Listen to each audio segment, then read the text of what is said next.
Pokoknya kula warai iki sampeyan nak ketemu Allah ben selamat niku kula jamin nak ilmu kula niku orisinil. Allah niku gak ada adat, gak ada sunnah dalam bahasa Quran.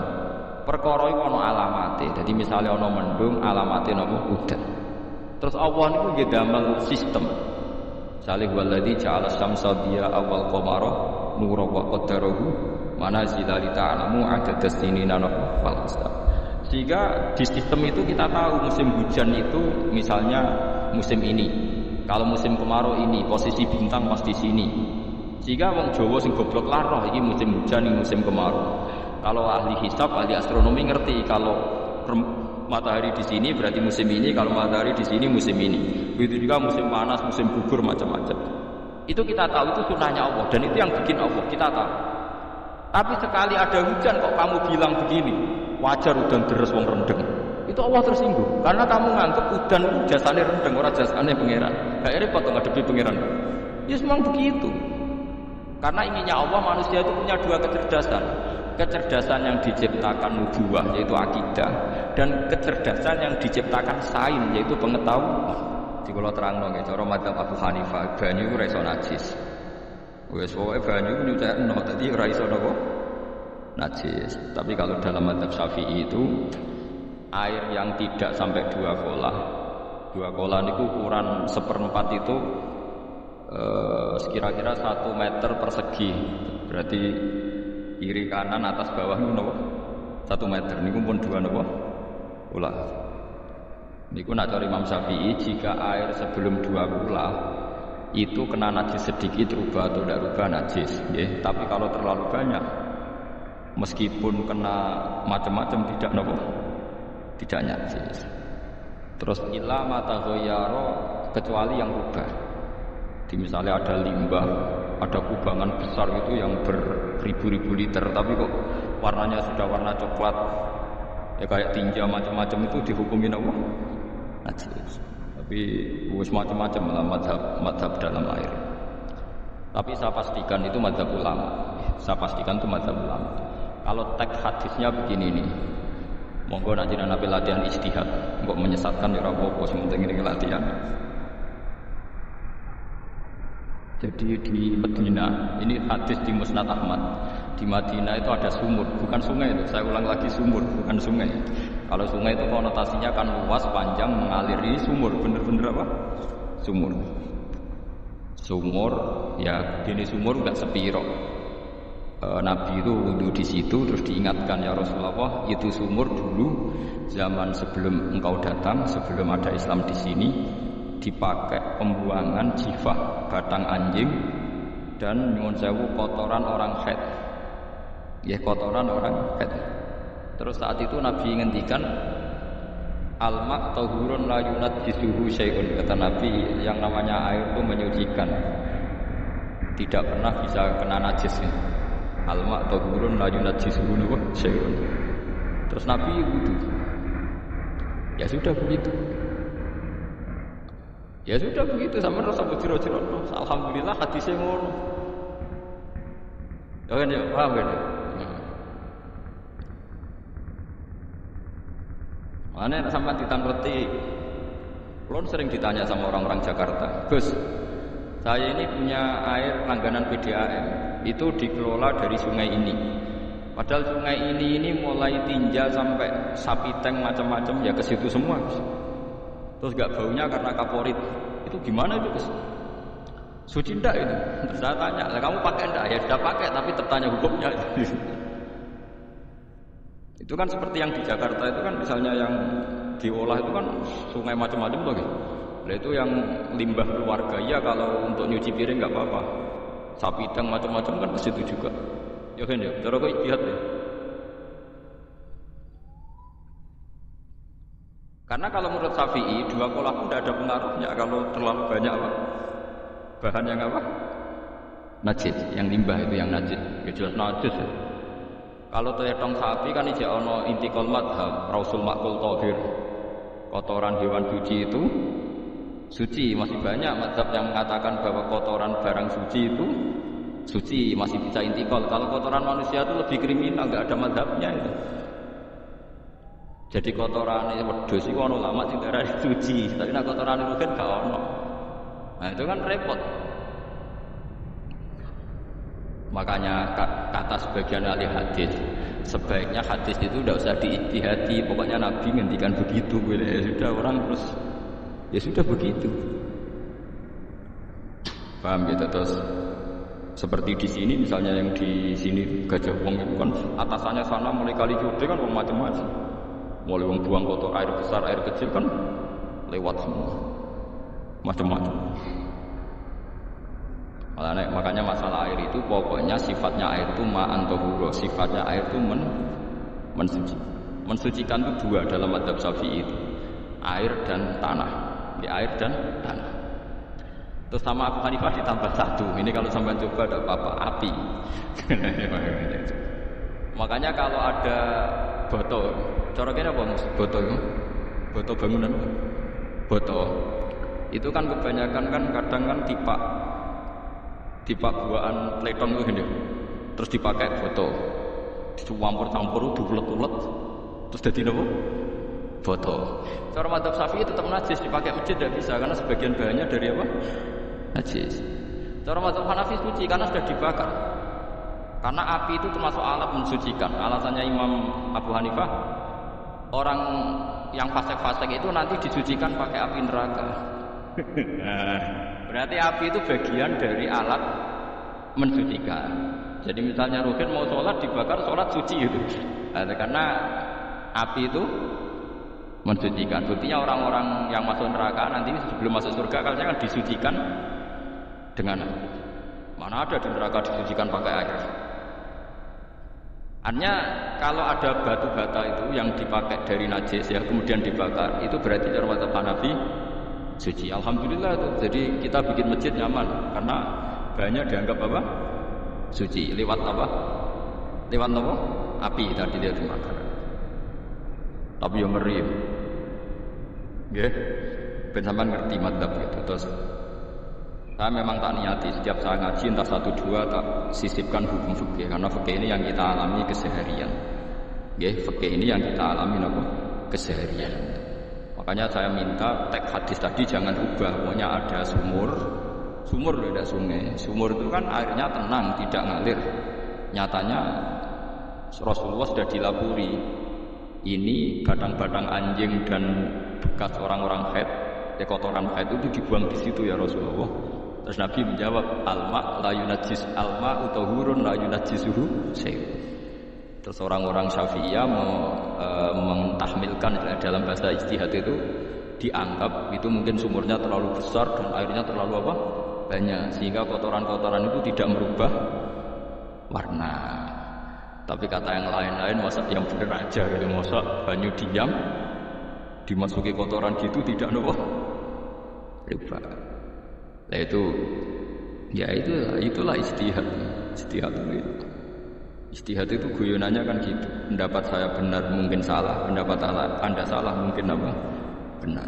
Nah ya sama-sama mirip-mirip untuk menganalisis itu.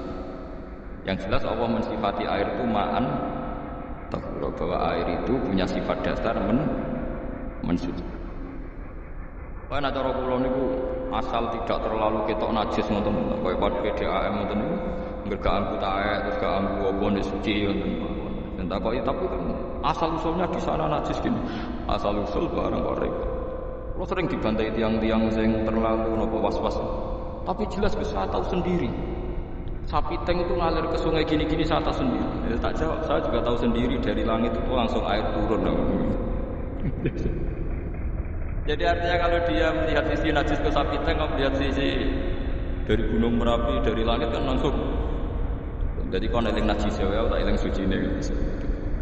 Dia ngilingi yang sisi najisnya dari apa? Limbah apa? Keluarga. Wa anzalna minas sama'i ma'an tahura. Air itu mensucikan. Nah, terus kedua masalah fikih yang saya jelaskan di sini, tahur itu sifat mubalaghah dalam madhab selain Syafi'i. Saya ulang lagi ya. Pulau warai lugat ya. Kalau orang biasa terima kasih disebut syakir. Disebut apa? Syakir. Kalau terlalu banyak terima kasih disebut apa? Syakur. Kalau kadang memaafkan disebut ghafir, orang yang memaafkan. Kalau sering memaafkan disebut ghafur. Jadi dalam disiplin lughat, kalau wazan fa'ul itu berarti menunjukkan terulang-ulang. Paham ya Fuad? Apa? Terulang. Sehingga madzhab selain Syafi'i mengatakan air satu ciduk bener dipakai wudu, setelah itu mustakmalnya dipakai lagi boleh. Mustakmalnya dipakai lagi boleh. Alasannya fa'ul itu mubalaghah gitu. Jadi sesuatu yang terulang. Paham ya? Saya ulang lagi ya. Tahur itu kan wazannya fa'ulan. Tahuran berarti wazannya fa'ulan. Fa'ulan itu berarti ikut wazan mubalaghah. Kalau ghafir mengampuni, kalau ghafur sering mengampuni. Syakir terima kasih, kalau syakur sering terima kasih. Berarti kalau tahir suci, kalau tahur sering mensucikan. Makanya selain Syafi'i mengatakan air asal suci mensucikan dipakai berkali-kali tetap suci mensucikan. Artinya ada mustakmal, ya ada apa? Tapi kalau dalam mazhab kita kan sekali bekas wudu mustakmal, bekas junub mustakmal karena sudah pernah dipakai sesuci. Nah itu mazhab kita, mazhab Syafi'i. Sama nanut di soalnya kalau cerita sama nak kedesek ya ngaku sing gampang mau, tapi gampang kan. Ya masuk akal karena memang wazan fa'ulan itu untuk tadi untuk litakrir tadi, untuk mengulang. Kayak ghafir nyepuro ghafurun sering nyepur. Paham ya? Makanya orang itu kalau dolim itu ya dolim, kalau dolum banget dolimi. Makanya disebut Quran wa kanal insanu doluman jahula. Dolim itu dolim biasa, doluman banget dolimi. Jahil itu goblok biasa, jahulan banget goblok. Berarti kalau tohuron banget nyuciin berarti diulang-ulang. Makanya mazhab lain mengatakan air itu tidak ada mustakmal. Dan saya kadang ya intikal mazhab begitu. Nah intikal gimana? Coba kalau di hotel itu mustakmal. Hotel itu kan kotaannya cilik tuh kan. Tahu nggak hotel nggak ada kan? Kotaannya cilik. Terus kalau kita misalnya junub atau apa pakai ciduk itu kan tetap nyiprat temus. Nyiprat kena banyu di kotak yang cilik. Jadi kalau nggak intikal mazhab pusing kan gitu. Iya kan?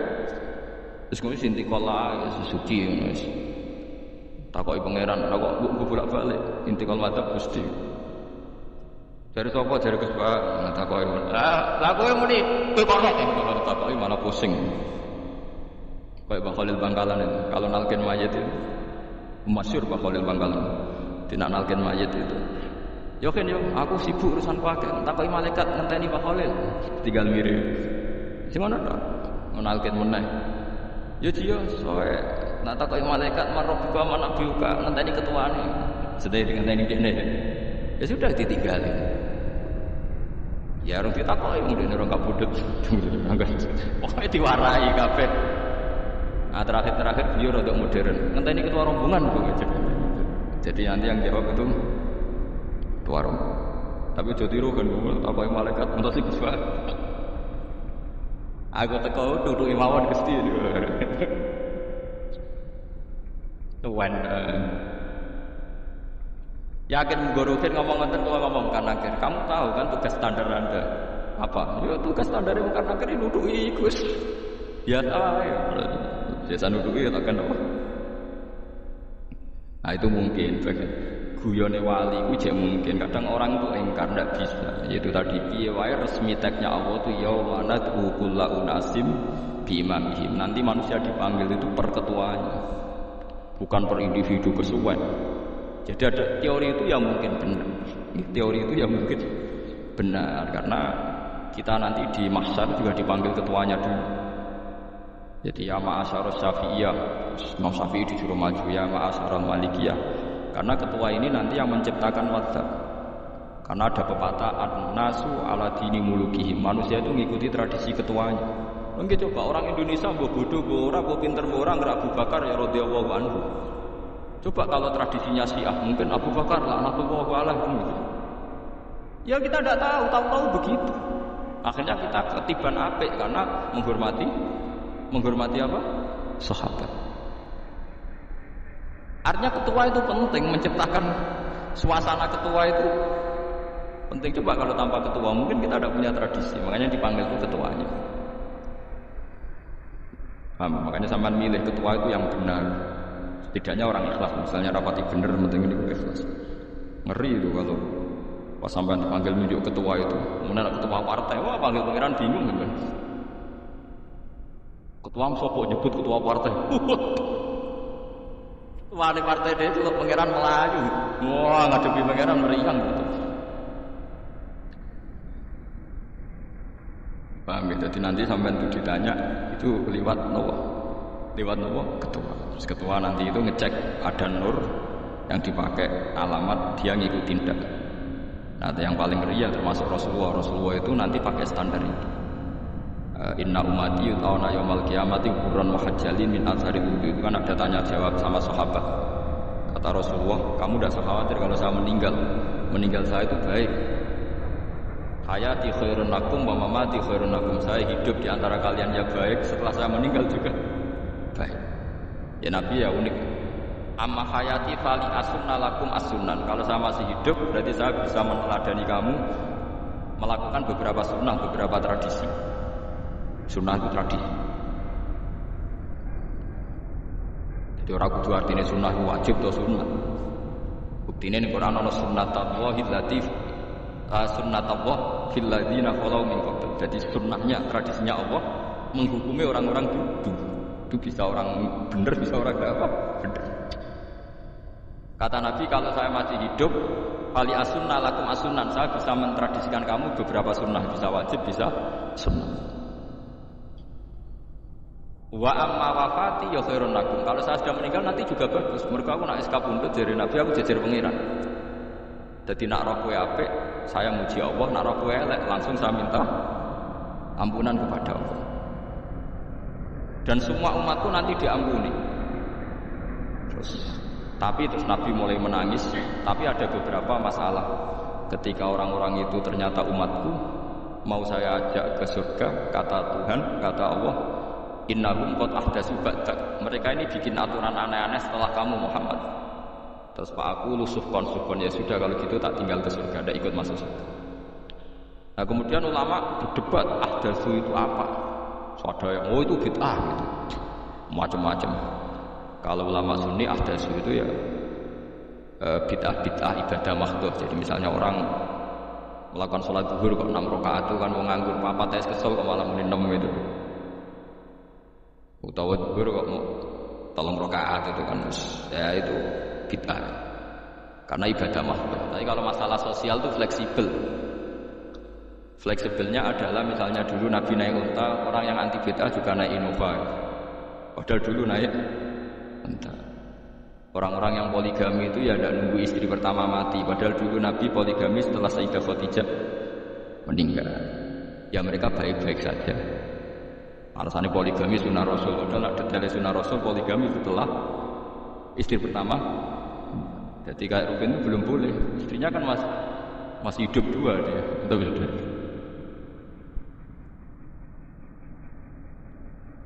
Nah, tentunya kalau sampai memaksakan gitu. Sampai kalau nggak percaya saya bacakan ayat. Wal khayla wal bighola wal hamira itarkabuha wazina. Kamu bisa naik kuda, naik unta, naik himar. Setelah kamu naik dan kamu tenang di atas punggungnya, kita tahu ala zuhuri tsumma tazkuru ni'mata rabbikum idza stawaitum 'alaihi wa taqulu subhanalladzi sakhkhara lana hadza wa kunna lahu muqrin. Artinya ketika kita naik unta zaman dulu dan teksnya memang unta, itu terus kamu baca subhanalladzi sakhkhara lana hadza.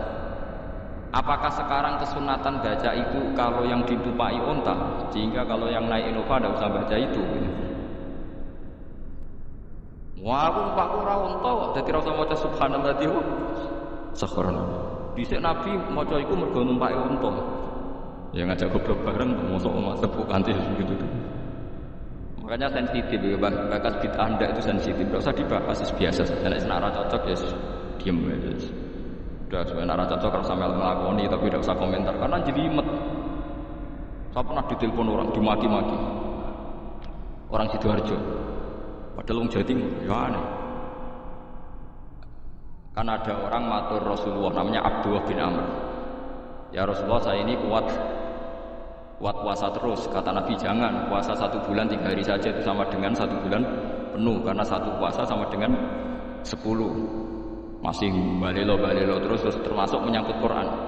Ya Rasulullah, saya ini tiap hari khatam Quran, jangan 1 bulan sekali aja baru khatam. Enggak ya Rasulullah, saya ini ingin sering khataman. Ya sudah kalau gitu seminggu sekali sab'al ayat. Saya lebih kuat ya Rasulullah, 3 hari. 3 hari saja khatam sekali. Iqra'u fi salasin, kata Nabi. Ya Rasulullah, saya lebih kuat ketimbang itu. Tidak ada yang lebih baik ketimbang itu, kata Nabi. Kemudian orang itu anti semaan, karena semaan itu kan 1 hari khatam. Paham ya? Maksudnya hadis tadi yang di Bukhari dipakai dalil anti apa? Semaan, karena semaan 1 hari apa? Waktu pun pertama lewat santri saya, terus lama-lama lewat telepon.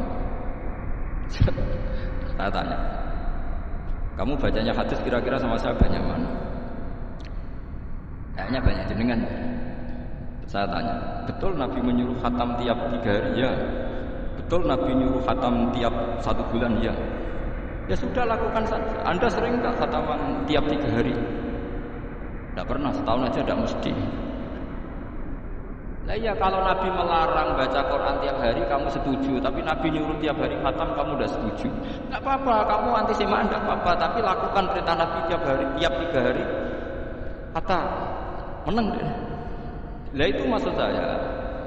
Anda tidak apa-apa milah-milah bid'ah sesuai versi Anda, pemahaman Anda, tapi yang fair. Kalau Anda anti semaan ya harus tiap 3 hari khatam, karena dawuh Nabi iqra'u fi kulli salasin. Tidak juga kan, mereka juga orang yang enggak jarang baca. Jarang baca apa? Nah itu enggak fairnya di situ. Makanya dia biasa mawon, cuman semaan hafal Quran semaan. Nah hafal Quran ya wiridan, malah lucu tuh hafal Quran kok semaan. Ya ngono ae hafal ya nyemak ya, mana kesel yo mulai. Bang nyemak sampai gremeng. Bariku mangan entek akeh malah lucu. Oh nyemak yo udah kurang ajar. Jajal ke nyemak kifal, delok ngarep kowe guri tok, gres kebar ya wis. Aku sebab lakone wong nyemak. Kan dekne ra hafal kan ya. Biasane nyegat guri. Oh gak gurine kembar pojok ya. Wis. Kok agar gurine pojok kembar. Nah sing semak akhire pinter sing maca kembar gurine. Paham ya, terus wow ya, toburon ya, ta'alatan memahami Quran secara luwet. Quran bagaimanapun bilisanin arabiyyin mungkin. Ada ulama yang berpendapat tohir itu dimubalaghahkan tohur, seperti ghafir, ghafur, syakir, syakur. Sebab itu menurut mazhab ini tidak ada air apa mustaq. Tapi kita biasa mazhab Syafi'iyah apa? Ada apa? Ada mustaq. Itu masalah ijtihad ya, ini masalah ijtihad. Kalau masalah ijtihad tadi pendapat saya benar, mungkin salah. Pendapat Anda salah, tapi ya mungkin benar. Wa anzalna minas samaa'i ma'an tahura. Mutahhiron tegese banyu iku sing nyucekno. Linuhya supaya maringi urip ingsun. Bihi sebab anane banyu baldatan ing daerah maitan kang mati. Jadi istilah resmine pangeran, aku nak nguripno bumi iku ya nganggo lantaran banyu. Dia coba soal pangeran kok butuh lantaran. Waduh repot. Wong Qur'ane pangeran dhewe mesti lan aku nak nguripno bumi lewat lantaran banyu. Ora usah jero-jerokno. Pangeran kok butuh lantaran. Ndak salah lantaran lah yo iso, tapi nek Allah nggo lantaran yo oleh yo terus. Allah kok nganggo pastilah wae malah kacau. Ora usah ngono-ngono, ora usah mikir. Pokoke Qur'an diwaca ora usah dipikir, pun iman wonten mawon kok repot. Iman napa? Repot. Linuhya supaya murid-murid sapa ingsun bi sebab banyu baldatan ing negara atau daerah maitan kang mati. Jadi sampean jangan mengatakan kalau Allah untuk menghidupkan bumi butuh air, ya keliru. Allah itu tidak butuh apa-apa, nggih. Allah itu tidak butuh apa-apa. Tapi kalau Allah punya sunnah, punya adat menghidupkan bumi itu pakai air, ya Allah jangan kamu atur, kira pangeran kok ngatur. Itu kan ada cerita di kitab-kitab itu termasuk di Ihya. Nabi Musa itu sok dekat Allah, jadi nggak mau minum obat. Membuktikan bahwa Allah itu tidak butuh wasilah. Aqaqir itu maknanya obat-obatan yang dari herbal, itu bahasa Arabnya apa? Al-aqaqir. Dia setiap konsultasi sama dokter disuruh minum herbal itu. Mau dia. Saya akan disembuhkan Allah langsung, tidak usah lewat obat apa herbal gitu. Tiap dokter ditanya jawabannya sama. Oh dokter goblok. Kamu belum tahu ya kalau Allah itu tidak butuh wasilah. Malah marah-marah dia tuh. Akhirnya dia konsultasi langsung ke Tuhan. Apa betul ya Allah saya butuh minum akokir itu? Terus, nah kata dokter gimana? Karena herbal itu fungsinya gini-gini. Terus, saya Musa, sehingga fungsi herbal itu sapa nggih jenengan. Lah ya aku gawe fungsi ning ngono kowe ngombe ora gelem, sing gawe ku ya aku. Jadi sing gawe bodrek ku nak kowe ngeluh, bodrek mandi sing gawe ku ya pangeran, rumangsamu sapa? Sing gawe ruhe nak berkelon lego ya pangeran. Mangsamu sapa? Umane bojone ayu kan. Ah, jadi pangeran ora usah aku isin gengsi, yo ora usah ngono. Lomene elek dibanding bojone ning swarga, nang ning dunya ya ayu, manteng rugen ya diselera udarane. Paham ya? Terus itu masalah enggak akan selesai ila yaumil qiyamah. Jadi ada cara pandang langsung Allah itu ya bisa. Tapi misalnya ada sunnatullah ya jangan kamu tentang, termasuk Nabi misalnya akhirnya Nabi Musa mau minum, setelah minum sembuh. Terus ketika sembuh diberitahu Allah, memangnya kenapa kalau minum obat itu? Obat itu ada khasiatnya yang bikin juga Allah. Kok kamu hindari itu alasannya apa? Yang bikin juga Allah. Makanya kalau kamu percaya wasilah, kalau terpaksa percaya, kamu harus yakin bahwa nomor satu adalah Allah Subhanahu wa Ta'ala. Kalau kamu takut orang itu syirik, ya gak apa-apa, kamu lawan, harus kamu lawan. Memang selera kamu begitu. Kamu harus gak usah ikut pakai, kamu khawatir, tidak apa. Jadi sing khawatir syirik, kira usah nganggo ali-ali, kira usah nganggo ake. Tapi sing seneng dagangan ya nganggo. Ora usah jimat-jimatan ya niati napa booming mboten mau niati itu. Kulo ndak akeh larang jenenge rame-rame akeh. Orang akeh rame terus mboten kulo nggo. Darane murah repot. Nggih kulo mboten sombong. Dulu akehnya bapak itu zaman Bapak Sugeng tuh pernah ditawar ditukar mobil. Zaman itu mobilnya harga 60 juta. Dan itu wasiat bapak untuk saya. Saudara saya sepakat itu untuk saya. Dulu kadang-kadang tak pakai. Setelah akeh booming terus dikira ini yang gelondongan berapa kilo. Ya udah 5.000 muruah camah terus Jawa camah tidak pernah tak pakai. Saya yakin ikut turun itu aki-aki yang mahal karena dikira yang produk ya yang masal itu yang itu. Paham ya? Terus sampean biar tahu duduk perkara ini. Jadi tohur ya tohuron itu sifat mubalaghah.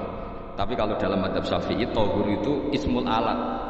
Jadi tidak maknanya mengulang-ulang, sehingga Imam Syafi'i tidak membolehkan wudu pakai air apa? Mustamal. Lah menurut hadis kayaknya benar Imam Syafi'i secara lahir. Karena Nabi ngendikan sisa air wudu itu membawa dosa Anda. Kata Nabi, jika seseorang wudu maka kotorannya keluar dari ajfan, dari pelapuk mata, dari apa sampai keluar dari mimbaini adzofiri, sampai keluar dari bawah-bawah apa? Kuku. Jika kalau air ini sudah membawa kotoran dosa Anda, berarti air ini kan sudah menjadi air kotor. Andai kan Anda mukasyafah, maka air ini sudah penuh dengan kotoran. Gak mungkin air yang sudah penuh kotoran dipakai wudu lagi. Itu cara berpikir Imam Syafi'i. Ya sama ikut mana ya?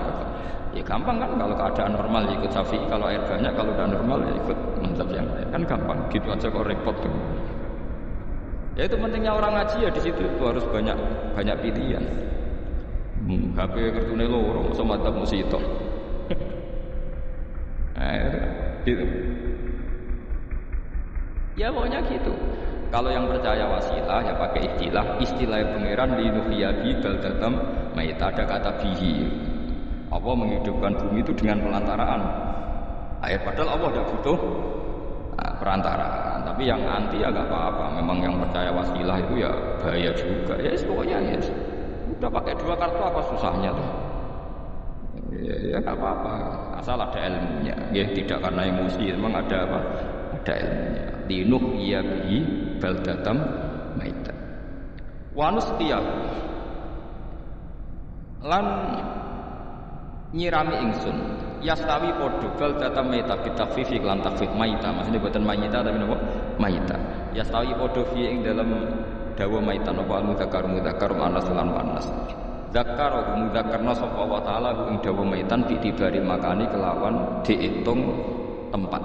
Maksudnya maitan Wa nusqiyahu ning masalah nahwu. Lan nyiramno ingsun hu ing banyu ilma atrisi banyu mimma sing perkara khalaqna kang wis gawe ingsun gawe siraman aman ing pira-pira raja kaya kewan ibilan tegese unta wa bakaran lan sapi wa gunamanan wedhus wa anasiya lan pira-pira manusa kafiron kang akeh. Iki unike Quran, kadang kewan mbek manusa iku dibakas dhisik kewan. Kok nek ndelok dosa mbek ora ya mbek kewan. Nek ndelok dakal mbek ora ya mbek manusa, tapi nek didelok manusa mbek kewan iku dosa ndi? Dosa manusa. Mulane nek salat istisqa iku kesunatane gawa kewan. Lho nggih tenan guyon sampean delok kabeh kita fikih nek salat istisqa kesunatane iku wong kon gawa kewan. Tapi aja kethek. Contohnya ngono iku ya kaya wedhus sapi, mbok terus kaya kethek ula bulus wae malaikate bingung. Ate kewan tapi aja bulus kethek ula.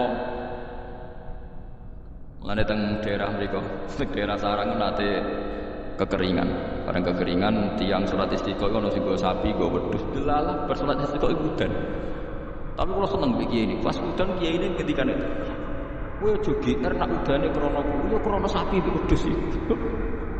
Kok ora duwe dosa, kok ora duwe dosa. Lah yaitu agama. Agama itu kita taat.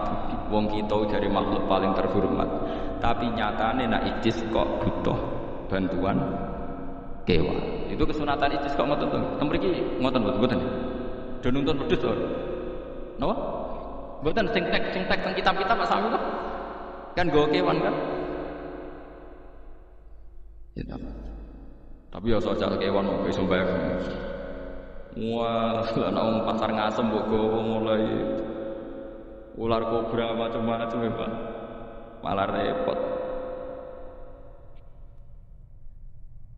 Ndak ini menunjukkan nggih karena manusia iku akeh dosa. Mulane jempen teng ora masar iku manusa ora kepengin apa kewan ora kepengin dadi manusa, tapi manusa kepengin dadi kewan. Makanya nanti ketika ngadepi hisab gak kuat wa yaqul kafiru ya laitani kuntu napa turaba. Maksudnya kuntu turaba ya Allah saya jadikan kewan sing di akhir segalanya didhawuhi Allah kuni turaban. Kamu sekarang cukup jadi intine manusa sampeyan teng ora masar bayangno kaya kewan sing akhir hayate muk didadekno napa lemah. Nah, kadang-kadang manusia itu dalam siklus ini apa kewan malah didhisikno mimma khalaqna napa an-aman ya. Kalau dilihat dari dosa ndaknya, kalau dilihat dari manusia makhluk terhormat macam-macam ya apik manusia. Wa anasiya lan pira-pira manusia kafiron kang akeh jamu insan te lafat anasi jamu lafat insan. Wa aslu te aslina lafat insan iku anasinu. Fa utilat moko digendi apa anu digendi ane ya. Wa timat antene zobno fiha ing dalem ya apa ing dalem ya apa al ya. Maksudnya ya sing sangka nun diidghamno be ya asli. Au jamu insin di jamu lafat insin. Walaqad sarrafna lan teman-teman molak-malik ingsun utawa mutar-muter ingsun hu ing ma'at sekane bainarum antarané wong akeh liat zakar supaya gelem eling sapa akeh asluhu ya tadzakar niki kok usum nahwu ultimat kamna apa ta utak fi dari ing dalem dal wa fi qiraatin liat kuru bi sukunid dal wa dhammil kaf liat kuru nikmat Allah ing nikmat Allah taala bi iklan ma fa apa mengko sapa aksarun nasi sapa akeh manusa moh ila kufuron kecuali mungkiri ning nikmat jubutan tegese mungkiri ning nikmat ngingkari nikmati maring nikmat haitsu qalu sekirane ngucap sapa ngakeh mutirna binawi kada mutirna den kei udan kita binawi kada sebab posisi perbintangan iki supaya kula warai iki sampeyan nak ketemu Allah ben selamat niku kula jamin nek ilmu kula niku orisinil Allah niku gada adat gada sunnah dalam bahasa Quran perkara iku ana alamate dadi misale ana mendung alamate napa udan terus Allah niku nggih damel sistem salih waladzi ja'ala syamsa diya awal qamara nura wa qaddarahu manazila li ta'lamu adadas sinina wal hisab. Sehingga di sistem itu kita tahu musim hujan itu misalnya musim ini. Kalau musim kemarau ini posisi bintang pas di sini. Sehingga wong Jawa sing goblok laroh iki musim hujan iki musim kemarau. Kalau ahli hisab, ahli astronomi ngerti kalau matahari di sini berarti musim ini, kalau matahari di sini musim ini. Begitu juga musim panas, musim gugur macam-macam. Itu kita tahu itu sunahnya Allah dan itu yang bikin Allah kita tahu. Tapi sekali ada hujan kok kamu bilang begini, wajar udan deres wong rendeng. Itu Allah tersinggung karena kamu nganggep udan itu jasane rendeng ora jasane pangeran. Gak repot ngadepi pangeran. Ya memang begitu. Karena inginnya Allah manusia itu punya dua kecerdasan. kecerdasan yang diciptakan nubuwah yaitu akidah, dan kecerdasan yang diciptakan sains yaitu pengetahuan. Itu ininya Allah. Jika menyangkut kitab dan ruh yang diperdebatkan ilmu Muhammadiyah itu sebetulnya juga masalah sepele. Masalah sepele itu begini. Siapa sih yang mengkiri hisab? Wong hisab itu ya nasib pangeran di ta'lamu adada sinina wal hisab. Siapa sih yang mengkiri ru'yah? Wong ru'yah itu hadis sahih. Yasumu li ru'yati wa aftiru li ru'yati. Fa in humma alaikum fa'akmilu iddata sa'ban salasina yauman. Jika kamu ragu ya ikmal. Ikmal itu menjadi 30 hari. Sekarang sampai saya tanya, ikmal 30 hari itu dari hisab apa ru'yah? Hisab kan namanya ikmal itu pakai saiki wis 29 nak ben ikmal 30. Lho ikmal ru'yah tak hisab. Bisa. Jadi apa susahnya sih pakai dua ilmu itu? Tapi sekarang jadi politik identitas. Pokoknya kalau ru'yah itu NU, kalau hisab itu Muhammadiyah, terus dijak goblok bareng kan kita. Mulane susah jadi ulama. Kok dijak goblok nih? Ya sama seperti kunut dan kunut. Saya Muhammadiyah itu lahir tahun 1912, NU 1926. Orang tahu semua sebelum itu zaman Madzhabul Arba'ah, Abu Hanifah itu tidak kunut, Imam Syafi'i kunut. Terus kamu bilang Syafi'i NU, Abu Hanifah Muhammadiyah. Memangnya Imam Syafi'i tahu orang Islam? Jadi kita yang ulama itu biasa saja karena melihat Imam Syafi'i itu kunut, Abu Hanifah tidak kunut. Tahu-tahu sekarang jadi politik identitas, kalau kunut itu NU, tidak kunut Muhammadiyah. Memangnya Imam Syafi'i tahu dadi roh Islam ning PBNU sing liwat ahwa mboten ate. Jadi kalau ulama itu lebih sederhana cara berpikir. Ya sudah, hisab itu ilmunya Allah, ru'yah ya ilmunya Allah. Jadi misalnya dagang dihitung, kalau dihitung itu rasional berarti sains. Kalau tidak dihitung kok berarti jenenge kejutan. Ya enggak, kita pernah ngalami dua-duanya kan. Dihitung ya pernah laba, kejutan ya pernah. Musim sulit dagang rugi ya biasa, kecengklok rugi kebodhon biasa, lama pernah sanggup baik. Kalau rutin namanya sains sesuai hitungan pengetahuan. Kalau model ngono kejutannya selesai kan. Kok dibenturkan? Kejutan sama rutin itu absolut mana? Akurat mana? Ya ngajak goblok bareng. Paham ki biasa mah wong sing seneng ilmu itu ben biasa roh dojo ben. Ya ben biasa. Nah sekarang itu usum, anti ilmu itu usum. Yang usum sekarang itu politik nopo identitas. Kalau batik wong Yogyo, wah batik nasional berarti orang batik wong Indonesia, orang batik wong Indonesia.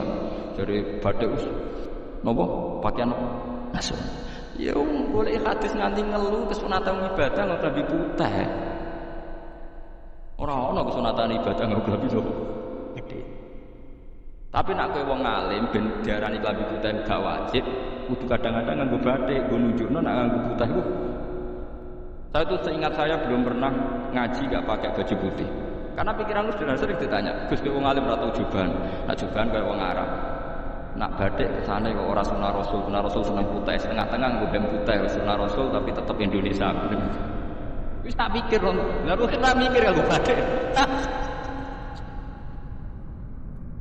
Tapi itu tadi saya masih husnudzon. Jika jadi tren nganggo klambi hem putih dianggap wajib, harus ada yang pakai batik untuk menunjukkan kalau ndak wajib. Nah, mungkin dia termasuk gitu melok. Makome dekne iku wis ngurusno. Enggak tahu saya kalau. Oh itu berarti sudah tinggi, kelasnya sudah tinggi. Jadi menurut saya tengah-tengah ya pakai hem putih kalau sholat. Tengah-tengahnya ada anak jubah terlalu Arab. Nak batik deh, Nabi ngendikan kesunatane ibadah itu pakai putih. Nganggo mori kok mati ya sudah hem, ya sudah tengah-tengah. Menurut saya, sama ndak harus ikut saya. Tapi jika itu dianggap wajib, kadang-kadang jangan pakai putih. Seperti Jabir bin Abdullah itu terang-terangan, sama tak ceritanya. Dulu ketika Jabir bin Abdullah sahabat yang terkenal itu Jabir itu termasuk minas sabiqin al-awwalin itu. Jabir itu sholat di masjid itu bajunya dicopot. Terus sarongan itu dicancang di gulu, kayak wong kuno-kuno.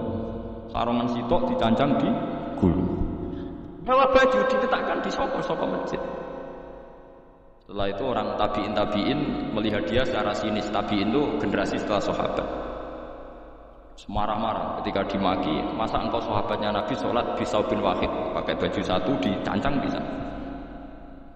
Jabir mulai cerita, kamu jangan bilang pakai serban itu sunat, kamu jangan bilang pakai jubah sunat. Bagaimanapun menjadi sunat karena kamu punya, sehingga kamu bilang sunat karena kamu punya. Dulu kita zaman Rasulullah masih hidup, kita semua itu tidak punya baju, punyanya satu. Sehingga Nabi tidak berani mensunatkan pakai baju dua, kesunatan serban, karena kita hanya punya pakai baju. Kita harus mikir bagaimanapun di antara kesunatan itu karena kita mampu, setelah tidak mampu tidak ada sunat. Terus Jabir mulai marah-marah, termasuk yang diceritakan. Kalau kamu bungkus orang mati gimana? Ya tak bungkus toh sampai sikil beda sirah ketok. Ya gini, nah ini yang mati dibungkus sempurna toh. Nanti kok pepes itu ya dibungkus. Terus bariku lagi dibuka raine ya Mas. Sing mudin-mudin rai. Terus Jabir cerita, cara kowe wajib to ora dari Jabir? Nggih wajib. Ya wajib mergo iso.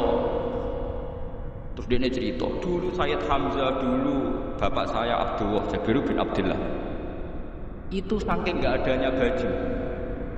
Itu nak ditutup sirahe mek sarung, mboten kapan. Iku ketok sikile, nak ditutup sikile ketok sirah. Akhirnya do matur Kanjeng Nabi kon nutupi sirah waj'al ala rijlihi shay'an min izkhirin. Akhirnya sing sikile ditutup suket. Saking gak anane baju. Kowe saiki Islam wis jaya kecangkeman sithik-sithik muni sunat kudu maki-maki kok Jabir. Wis meneng jare. Terus terakhir ngendikan ngene, aku nglakoni iki liyaronil ahmaq misluk, pancen tak jarak aku salat ngene iki bentuk-bentuk kowe ben roh. Nak dhisik jarak Islam ngene iki. Liyaroni al-ahmaq misluk, ahmaq itu bentuk sing level tinggi, medium. Itu ulama betul ya begitu. Saiki wong Islam tuku kurma gampang, sithik-sithik buang kurma, sunah Rasul buang kurma. Ya perkara niki kelar tuku, zaman kene Gunung Kidul melarat nganggo apa? Aneh-aneh itu. Makanya di fikih jelas, nek iso kurma, nek iso asal manis, nek iso asal gak nyolong titik wis. Apa cek repot ya hukum. Bagaimanapun gue kecangkeman muni sunat mergo mampu. Zaman kira mampu orang muni ngono padahal hukum itu dhisik-dhisik. Hukum itu baru apa sudah kemarin-kemarin. Wis menengae. Kulo wis sering. Ngger kulo kan kiai nyebut poso sering sowan kathah. Kadang sing sowan luwih mlete timbang kulo. Gus kurma Gus, nggo apa? Nggih sunat Gus. Ah sunat mbahmu pangan kowe. Oh kiai kok warai ra sopan. Aku nak buka aku tegan. Aneh-aneh ya. Namun di sunat dia ora usah kecangkeman. Lagi buka umur pirang tahun, lebih kali tahun Gus. Umur piro? 40 Gus. 38 tahun gak anggo sunah lagi 2 tahun gegere gak karuan. Biasa saja. Dulu Nabi itu ya biasa. Nabi kalau zaman ngendikan ngeper sampai 4 kali. Kalau gak mampu ini, kalau gak mampu ini. Nabi kalau ngendikan ya gitu sampai diulang-ulang. Karena Nabi tahu tidak semua umatnya gampang mendapatkan itu. Misalnya kafaroh puasa 2 bulan utut, kalau tidak bisa ngasih makan orang miskin sekian, kalau tidak bisa sampai habis. Kulo ma'rufin sedekah, kalau tidak bisa ya Rasulullah wafir sana satin, sampai terus gak usah sikit protein. Kalau gak bisa fabi kalimatin thayyibah, cangkem sing apik. Nek ra iso sementing aja mermut. Terakhir walau bitolqatin apa? Wajib. Itu lama mewarisi sekian kebaikan yang diajarkan Nabi, terus dipatenkan satu ngel-ngel wong akeh. Wes kono apa ngekek kurma khutbah karo sungguh. Wes pangan dhewe enak. Ya ana sing tobat, kalau tobat Gus mun mboten ngomong-ngomong ngene. Ya biasa saja, kalau ingin sunnah-sunnah biasa saja. Dawe Nabi wal qasda tabluhu, kamu itu yang biasa saja. Biasa itu ya standar saja. Ya biasa. Jadi Nabi dulu kalau melakukan sunnah itu biasa. Sunnatun sanaha Rasulullah sallallahu alaihi wasallam. Ini sunnah yang dilakukan Nabi. Tapi di luar yang azimah itu yang wajib atau fardu ain itu sahabat biasa. Karena bagaimanapun kita bisa begini karena mampu. Seperti Jabir tadi, orang bisa sholat pakai serban, pakai jubah karena mampu. Zaman Nabi awal Islam. Taman lihat Bilal, ada nak Bilal gitu. Taman lihat film Umar atau film-film Bilal. Itu memang nyata dulu itu la yajidu ahaduna illa thawban wahidan. Tidak ada yang kecuali punya baju apa? Sama dulu film-film, mulai versi seneng kitab sampai versi film itu sama. Bilal nak adzan yo glodor, ora adzan diglodor gak sopan. Memang ya duwene klambi mok sitok iku. Adlok ceritane Sa'labah, bersolat salam langsung melayu. Berkali-kali bersalam melayu. Jebule apa ceritakan? Ya Sa'labah bersolat ora widen melayu kenapa? Maksudnya takoki ya Rasulullah, takoki Nabi. Sa'labah kata sahabat-sahabat kowe nak salat bar mulai langsung melayu. Ya Rasulullah, kami kula namung setunggal, istri saya di rumah aja utuh. Saking tidak adanya baju. Nah, saya nang sunatno kon. Ya begitu. Makanya ketika Sayyidina Umar idza ausa Allah fa ausihu. Nanti kalau sudah jembar ya jembar. Nak lagi ruwet ya ruwet. Ya sudah biasa saja. Paham ya, kalau suwun misalnya malah yudroku kulu, la yudroku nopo kulu. Kalau tidak bisa semua jangan sama sekali. Jadi misalnya kita tidak bisa jubahan, tidak bisa serbanan orang wong Arab. Supaya saya tidak keriting jubahan kok tonggo yuyu. Paham ya? Wah aneh. Kemudian orang kaji kok jubahan malah digugat wong akeh. Ya sudah pakai hem putih saja. Yang penting dua semangat sunnah putihnya misalnya. Ya tengah-tengah. Tapi kalau kira-kira dianggap wajib ya kan ganti badai kayak Rufin itu. Itu makamnya sudah itu tadi. Sudah tinggi sekali. Ya Nabi itu misalnya Nabi nyifati rambut yang baik itu yang lurus membak. Sifatnya Dajjal itu keriting. Tapi yang keriting ya gak apa-apa. Bukan berarti wah keriting mirip Dajjal ada gitu. Ya itu kan Allah menunjuk kekuasaan. Nanti kalau Allah bikin lurus semua dikira gak mampu bikin yang keriting. Ya sudah dibikinlah yang keriting. Ya sudah gitu biasa saja buatan berlebih. Paham ya? Jadi Nabi itu kalau ngendikan seingat saya ini hafal banyak hadis. Kalau ngendikan tuh sampai berkali-kali. Itu dimulai kalau sedekah pakai ini, kalau enggak mau sampai mulai firsana satin sambil wedhus ijek larang walau bisi kita ros separone kurma masih kadang enggak mampu fabi kalimatin thayyibah mampu lagi ya soalnya tak sedekah walau bitol qoti wajin sedekahlah meskipun dengan ceria. Itu sirinya kenapa saya ngaji guyon karena paling enggak ceria itu happy. Coba kalau saya ngaji merengut menang terus ketok nyesal terus sing ngaji kan mikir Gus bak kurang apa ketok ngaji ku ono sing kurang. Terus yang keduanya nafsu wah paling kurang sangune. Wah jadi repot. Mulane kula ngeten wis tak pikir, masa ora tak pikir. Guyon kula mek sampean nangis mben ndi ganjarane akeh ndi. Mergo guyon kula bi ilmen nangis sampean mikir utang. Jadi terakhir sedekah talqati wajah yang ceria, yang happy. Kowe iki happy kan yo tenang, paling gak mikir nasibe kan piye iku sik benes. Jajal misalnya kayak kiai kok rugen sumpek mau coba karo kukur bariku angok bariku kukur pede kan wong mikir waya tanggale bayar apa piye kredite apa waya ditarik sepeda motor kan orang menafsirkan macam-macam sing elek sing wong alim nafsir paling tertipe ra iso wah paling elek ya nek wong alim kan ana ukur-ukur mesti nek sing diuntun kan paling macane bingung terkipe. Ya macam-macam lah sesuai asumsi napa. Jadi kula suwun sama nak dadi kiai nek ora iso sedekah macam terakhir ceria. Mergo Nabi ngendikane terakhir tasaddaqu walau bitolqati wajhi. Bersedekahlah meskipun dengan keceriaan napa muka atau wajah. Namun kula itu Nabi diulang-ulang. Jadi kalau ngendikan tuh diulang-ulang. Sekarang tuh orang mau mendorong sunnah Rasul itu satu. Ya berat bagi yang enggak bisa melakukan itu apa? Yang enggak bisa melakukan itu apa? Jadi dibacalah hadis itu dibaca utuh.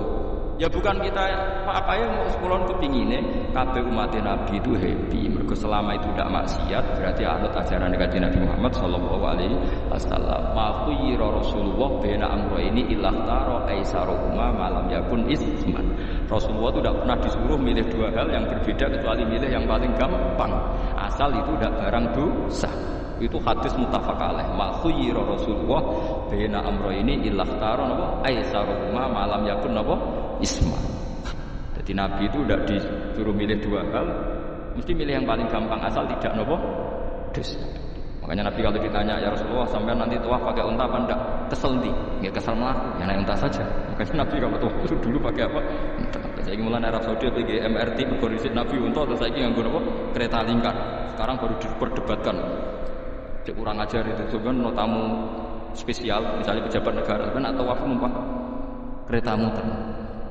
Diarani rasa di cek Nabi numpak unta, diarani sacek kurang ajar ini nggur. Terus sampai anggap-anggap terus tawaf. Sampai munisah tau lah jujur. Munis rasa Nabi dicek tawaf. Ngagem unta muni sah kurang ajar. Mulai misalnya kereta asenan anggap sidik-sidik sebeng itu. Kurang ajar juga. Saat ini lebih diperdebatkan, tapi ya enggak. Sing bakas ngono ben ngerti hukum sampean ben ora anak kiai bingung ulama yo mikir hukum. Iku ketok ceria sampean ora bingung ora ceria. Pak Aba mongko mo sapa aktarun nasi sapa akeh manusa.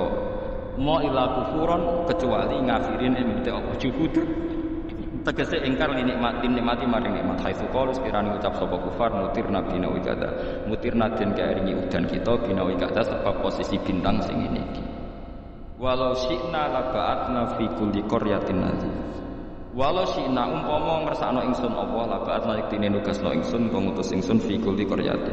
Ing dalam saben-saben daerah desa nadhiron ing wong sing ngeling. Umpama Allah ngersakno kabeh desa ya nabi, tapi kok kakek nabi mana repot kan. Yukhawifu kang ngekeki peringatan sapa nabi ahlah ing penduduk qaryah. Walakin ba'asnaka tetapi ning ngutus ingsun ka ing sira Muhammad ila ahli qura maring kabeh penduduk kuliah sebabane ahli qura nadhiron khalidati nadhir khalidati nabi ya umma supaya gedhe apa ajuka ganjaran sira. Tapi kabeh nabi niku pokoke Allah mampu mawon tiap disa dikai nabi, tapi Allah ndak melakukan itu, cukup nabi sitok. Terus kabeh iku nang Nabi Muhammad sallallahu alaihi wasallam. Mulane ana guyonan wong Arab wong Jawa pinti, ape wong Jawa.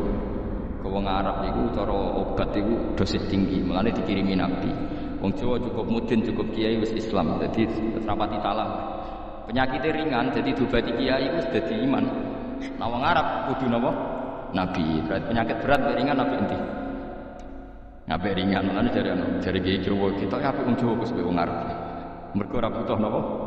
Nabi. Berarti dosisnya kan kecil ya rendah. Taune-uning wong bingung, ngono kok omong ada kok bingung. Apa nganalisis ngono barang. Ya wong nganggur wis repot terus. Pala tuti mongko aja nurut sira al kafirina ing pira-pira wong kafir fi hawahum ing dalam hawa nafsune kafirin. Jadi kalau jangan wong kafir ning menyangkut hawa nafsu. Tapi nek menyangkut kebaikan wong kafir sing kita kadang kalah baik dalam hal sosial. Malah Allah kadang melehno kita mergo kok kalah mbek wong kafir. Iki misale ngeten ini makanya Imam Suyuti nafsiri fala tutil kafirin ai fi hawahum. Dalam hal yang bersifat hawa napa? Misalnya begini saya contohkan Allah melehno wong mukmin. Ada sahabat ketika perang itu tangannya terputus, kakinya juga terputus. Terus matur Rasulullah, ya Rasulullah gara-gara perang dereno engkau saya tangannya putus, kaki saya putus. Ternyata tidak diapresiasi sama Allah, malah disalahkan. Gini kok Allah terus nurono ayat iyam saskum korhun faqad mastalqama korhum mislu. Jika Anda luka karena perang, orang kafir pun luka. Wong kafir wong gento wae wani luka demi kekafiran, kok kowe wong Islam jare demi Allah ora wani luka. Jika masyhur di kalangan para ulama, nanti setiap kebaikan itu dibandingkan kezaliman. Saya ulang lagi, nanti setiap kebaikan itu dibandingkan kezaliman. Misalnya kita jadi kiai ora enak, ora digaji tetap, tepat-tepaan, kadang untuk duit, kadang ora. Enak jadi PNS, gajinya tetap. Nanti kita disalahkan Tuhan. Pedagang narkoba itu gajinya juga enggak tetap. Risikonya tinggi, ditangkap polisi, hukumannya mati, itu saja berani. Kowe nyai terima ngono ora wani. Kowe tahajud kanyeben, bengi-bengi tangi tahajud kanyeben. Tukang maling ayam bengi-bengi tangi nyolong. Risikonya tinggi ya anyep wani. Jadi nanti kowe di depan Tuhan dimaki-maki, kesalahan kita akan dibandingkan kedzaliman. Lan ana wong saleh ditangi dhuwit ora oleh medhit, sebenarnya dibandingno. Maling utang-utangan, wong saleh ora utang-utangan. Ya memang begitu. Nah itu yang dimaksud ayat intakunu ta'lamuna fa innahum ya'lamuna kama ta'lamun wa tarjuna minallahi ma la yarju. Jika kamu merasa sakit karena berjuang demi agama, orang-orang zalim juga sakit karena kezalimannya. Toh mereka berat. Coba jadi kiai badan narkoba resikonya tinggi mana coba? Resiko jadi badan narkoba, antar geng narkoba juga musuhan, takut ditangkap polisi. Jadi kiai paling orang hasud sidik-sidik, paling mau ngerasani. Kiai cowoknya ngomong tok, iso nglakoni paling gitu. Waduh kiai ini paling hasud. Ya sidik-sidik lah, paling stres. Kalau badan narkoba gak cocok, nembak. Karena rivalitas mereka ekstrim. Jika kalau sampai cemen jadi kiai nanti ya diingatkan Allah dibandingkan orang apa? Zalim. Jadi eling-eling terus semua kesalahan kita, loyalitas kita pada agama nanti dibandingkan orang zalim karena mereka loyal sama pekerjaannya, sama kezalimannya. Enggak terus preman-preman belani konco wani mati. Kadang kiai santri belani kiai ini rapati wani mati. Seruai pot preman-preman nak tobat seribut. Kulo nu rada nyesal tobaté preman. Nah ana preman teng perapatan tobat. Niku terus ning masjid men itikaf sampai wong sopan. Niku ora pas sajane. Nah tobat itu tetep ning perapatan. Sing dhisik ganggu wong disingkirno. Jadi ku tobat tenan sehingga dhisik perapatan sing gawat dadi gak gawat. Mergo sing preman gawat diganti preman sing lunah. Ora terus ning masjid ya sing iki tetep diganti generasine ora. Mesti ini maksudnya orang kok saleh mboten mesti ini tobaté ngoten niku. Sayyidina Umar itu dulu itu menakut-nakuti orang Islam. Anggere ana ndekne wong Islam wedi kabeh. Terus Abu Bakar ya wedi kabeh wedi. Suatu saat Rasulullah mlaku-mlaku ngerti Umar bulut ning ukat menang. Kata Rasulullah andikan yang Islam itu hebat Islam. Hanya Rasulullah berdoa wa ma'izal Islam fi Umar. Akhirnya Umar masuk Islam. Dari Kemis masuk Islam. Ya sekira tau mikir itu sak dinane, loro sak dinane dengan Kemis masuk Islam Jumat. Ning omahe adike nggone ibene. Kok diwacana Quran surat Toha. Barang Islam metuki Nabi pun alhasil bar Islam teng Zaid bin Arqam ning bene Nabi terus langsung marani wae Abu Jahal ora terus ning masjid menenge langsung marani Abu Jahal. Angger ki ganggu Nabi tak pateni. Bariku marani Abu Jahal, aku saiki wis Islam iki ganggu Nabi tak pateni. Gentenan wong kafir sing dhisik. Paham ya? Jadi enak gitu. Nah misalnya terus Umar jadi sopan santun terus ketemu wong dino, ketemu Abu Lahab yang monggo dari akhir. Wah, artinya gak ada perubahan. Nggak mungkin mantan preman buatan kok tobatin yang gini, ora roh. Buatan dengan harus kiai ini. Mesti ini. Makanya Wahsy itu yang bunuh Sayyid siapa? Hamzah. Karena dia disuruh Hindun itu istrinya Abi Sufyan itu. Itu setelah membunuh Sayyid Hamzah dan dia Islam. Dan Nabi tidak siap melihat wajah Wahsy. Sumpahnya Wahsy apa? Saya bersumpah akan membunuh orang paling dibenci Rasulullah. Sebagaimana saya pernah membunuh orang paling dicintai Rasulullah. Terus tobatnya dia mateni Musailamah al-Kadzdzab. Wong sing ngaku Nabi ngarang Quran. Itu sing mateni situ. Wahsy. Dari Wahsy sebagaimana aku pernah membunuh orang paling dicintai Rasulullah, tobat saya membunuh orang paling dibenci Rasulullah. Jadi misalnya terus Wahsy tobat, sampai nyapu masjid, gak duwe selera tarung, zaman kafir tarungnya tenanan, bareng Islam menyapu masjid, bariku ngiseni jedinge, terus bareng jak perang wedi wae repot. Ya niku ide kula tapi ora kudu lakon. Ini mau cerita ilmu, sampeyan ora kudu nglakoni. Itu kalau wong preman brak-brak blojo narkoba entek akeh dilakoni, nggo judi dilakoni. Sewengi orang preman itu kalau judi 2 juta 3 juta. Bareng tobat ngeboni masjid 10.000. Padahal dunyane jek akeh. Mestine tobat tuh. Saya zaman judi semalam 3 juta. Sekarang kalau pengajian atau ke masjid semalam 3 juta 100 kami mas diluwai. Ora malah pas tobat ngebokno amplop masjid tuh 10.000, kadang 2.000, serepot-repot. Tapi ya apik tobat, nanti kita cerita. Tidak begitu, mestinya banding. Paham ya, sampean takok tobat itu cara ulama nggih ngoten niku berbanding. Mulane riyen Khalid bin Walid itu jadi panglima perang Islam itu. Saya masih ingat makalahnya Khalid bin Walid, fakama anni aktsartul qatla fi kufri aktsartul qatla fi Islam. Dulu ketika saya kafir adalah sangat banyak membunuh orang Islam. Perang Uhud kalah itu karena panglima orang kafir adalah Khalid. Dia cakap sekali dalam ngatur strategi perang.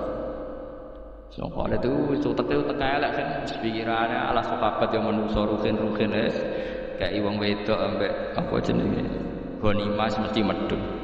Sahabat ora kabeh koyo aku kan ono kok kowe barang macam-macam. Gunung Uhud itu dhuwure mosok musala niki jamire Gunung Uhud koyo Merapi mboten. Nah kalau Merapi amanah ning dhuwur tetep ra kenek, melayang. Jadi Gunung Uhud itu dhuwure musak musolani mbok dhuwur pundi.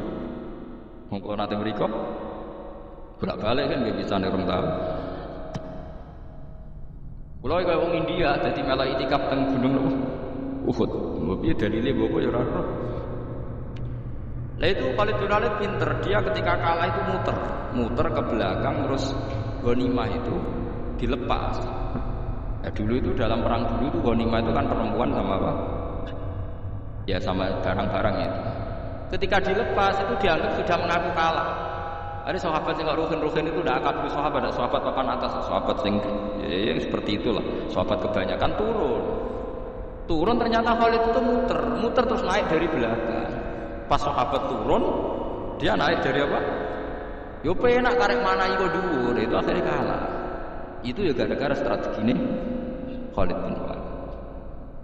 Nah terus dia bersumpah, saya bersumpah semua kecerdasan saya, semua kecanggihan saya akan saya gunakan untuk membela Islam. Nuklimake itu di perang Tabuk, di perang Yarmouk, di perang Tabuk, itu dipanglimani siapa saja yang ditunjuk Nabi itu kalah, termasuk Ja'far bin Abi Thalib itu pada panglima yang ditunjuk Nabi, Usamah itu kalah, Abdullah ya kalah, semua yang ditunjuk Nabi itu mati semua. Akhirnya panglima diambil siapa? Khalid. Taruh saja gini strateginya. Anggap saja Arab itu padang pasir. Tidak, sampean biar tahu bahwa orang soleh yang cerdas itu banyak. Jangan kira soleh itu tidak butuh kecerdasan, butuh. Arab itu kan padang pasir. Mau lebih jelas gini, gambarannya apa? Padang pasir. Itu kalau perang itu kan taruh saja orang Islam itu 3.000 musuhnya 10.000. Memang kejadiannya gitu, 3.000 musuh 10.000. Itu kan berbanding berapa itu? 30 ya? 1 banding 3 ya? Nah itu dulu pasukan-pasukan Islam dulu itu sama-sama seperti stok sholat, jadi memanjang. Ya akhirnya perang itu kelihatan sekali mana yang sedikit, mana yang banyak. Habis Khalid strateginya dirubah. 100 orang di depan, anggap saja gitu. Pokoknya tak kayak gambaran cara Jawa paling gampang. Lagi mau cek kitabnya mana bingung loh. 100 pasukan kuda yang di depan itu disuruh negarkan kuda, disebut fal mughirati subha itu. Yang itu wal adiyati napa dobha fal mughirati subha itu. Ini pokoknya anggap seperti itu. Fal muriyati apa? Qadha itu. Kuda yang 100 di depan disuruh menegarkan. Pokoknya kon gerak sehingga debu itu banyak bertebangan. Terus pasukan yang 3.000 itu disuruh memanjang sepanjang-panjangnya. Karena di depan ini ada tegaran kuda tadi, orang kafir yang di sana itu melihatnya ada bantuan datang baru. Wih, pasukan Islam teko wakil, panjang lagi. Dikira jumlahnya itu sampai 50.000 lebih. Paham itu maksudnya? Jika orang kafir melayu perkara ini tidak mungkin kita tandingi, orang Islam dapat bantuan baru, padahal ya wongnya bodoh. Mau bari setok dulu dirubah. Nah misalnya si mimpin Mustafa sebuah jari mati ya sahid, mati kabeh wong Islam. Nah itu artinya dia masih ingat betul, saya dulu pernah menggunakan kecerdasan yang sama untuk mengalahkan umat Islam. Saya bersumpah kecerdasan yang sama akan saya gunakan untuk memenangkan Islam.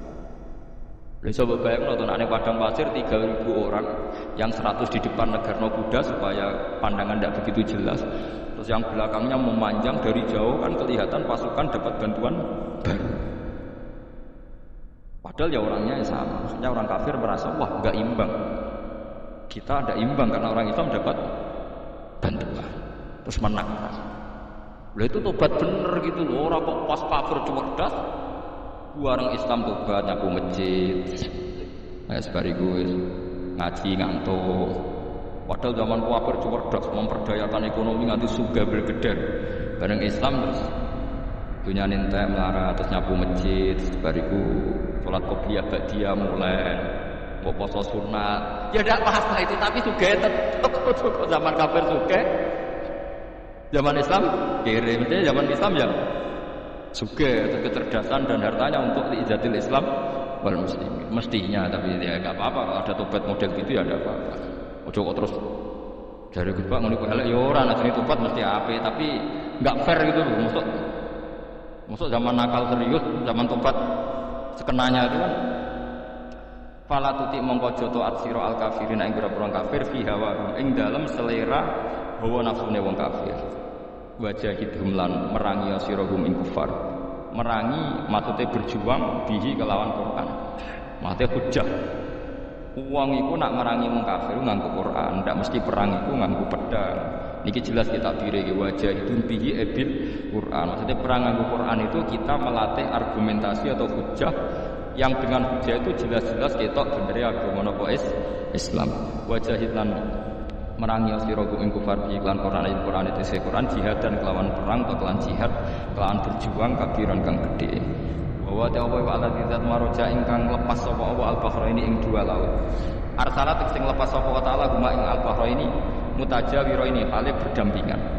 Hadza utawi iki wa adbun iku banyu sing banget segere banget manise banget segere.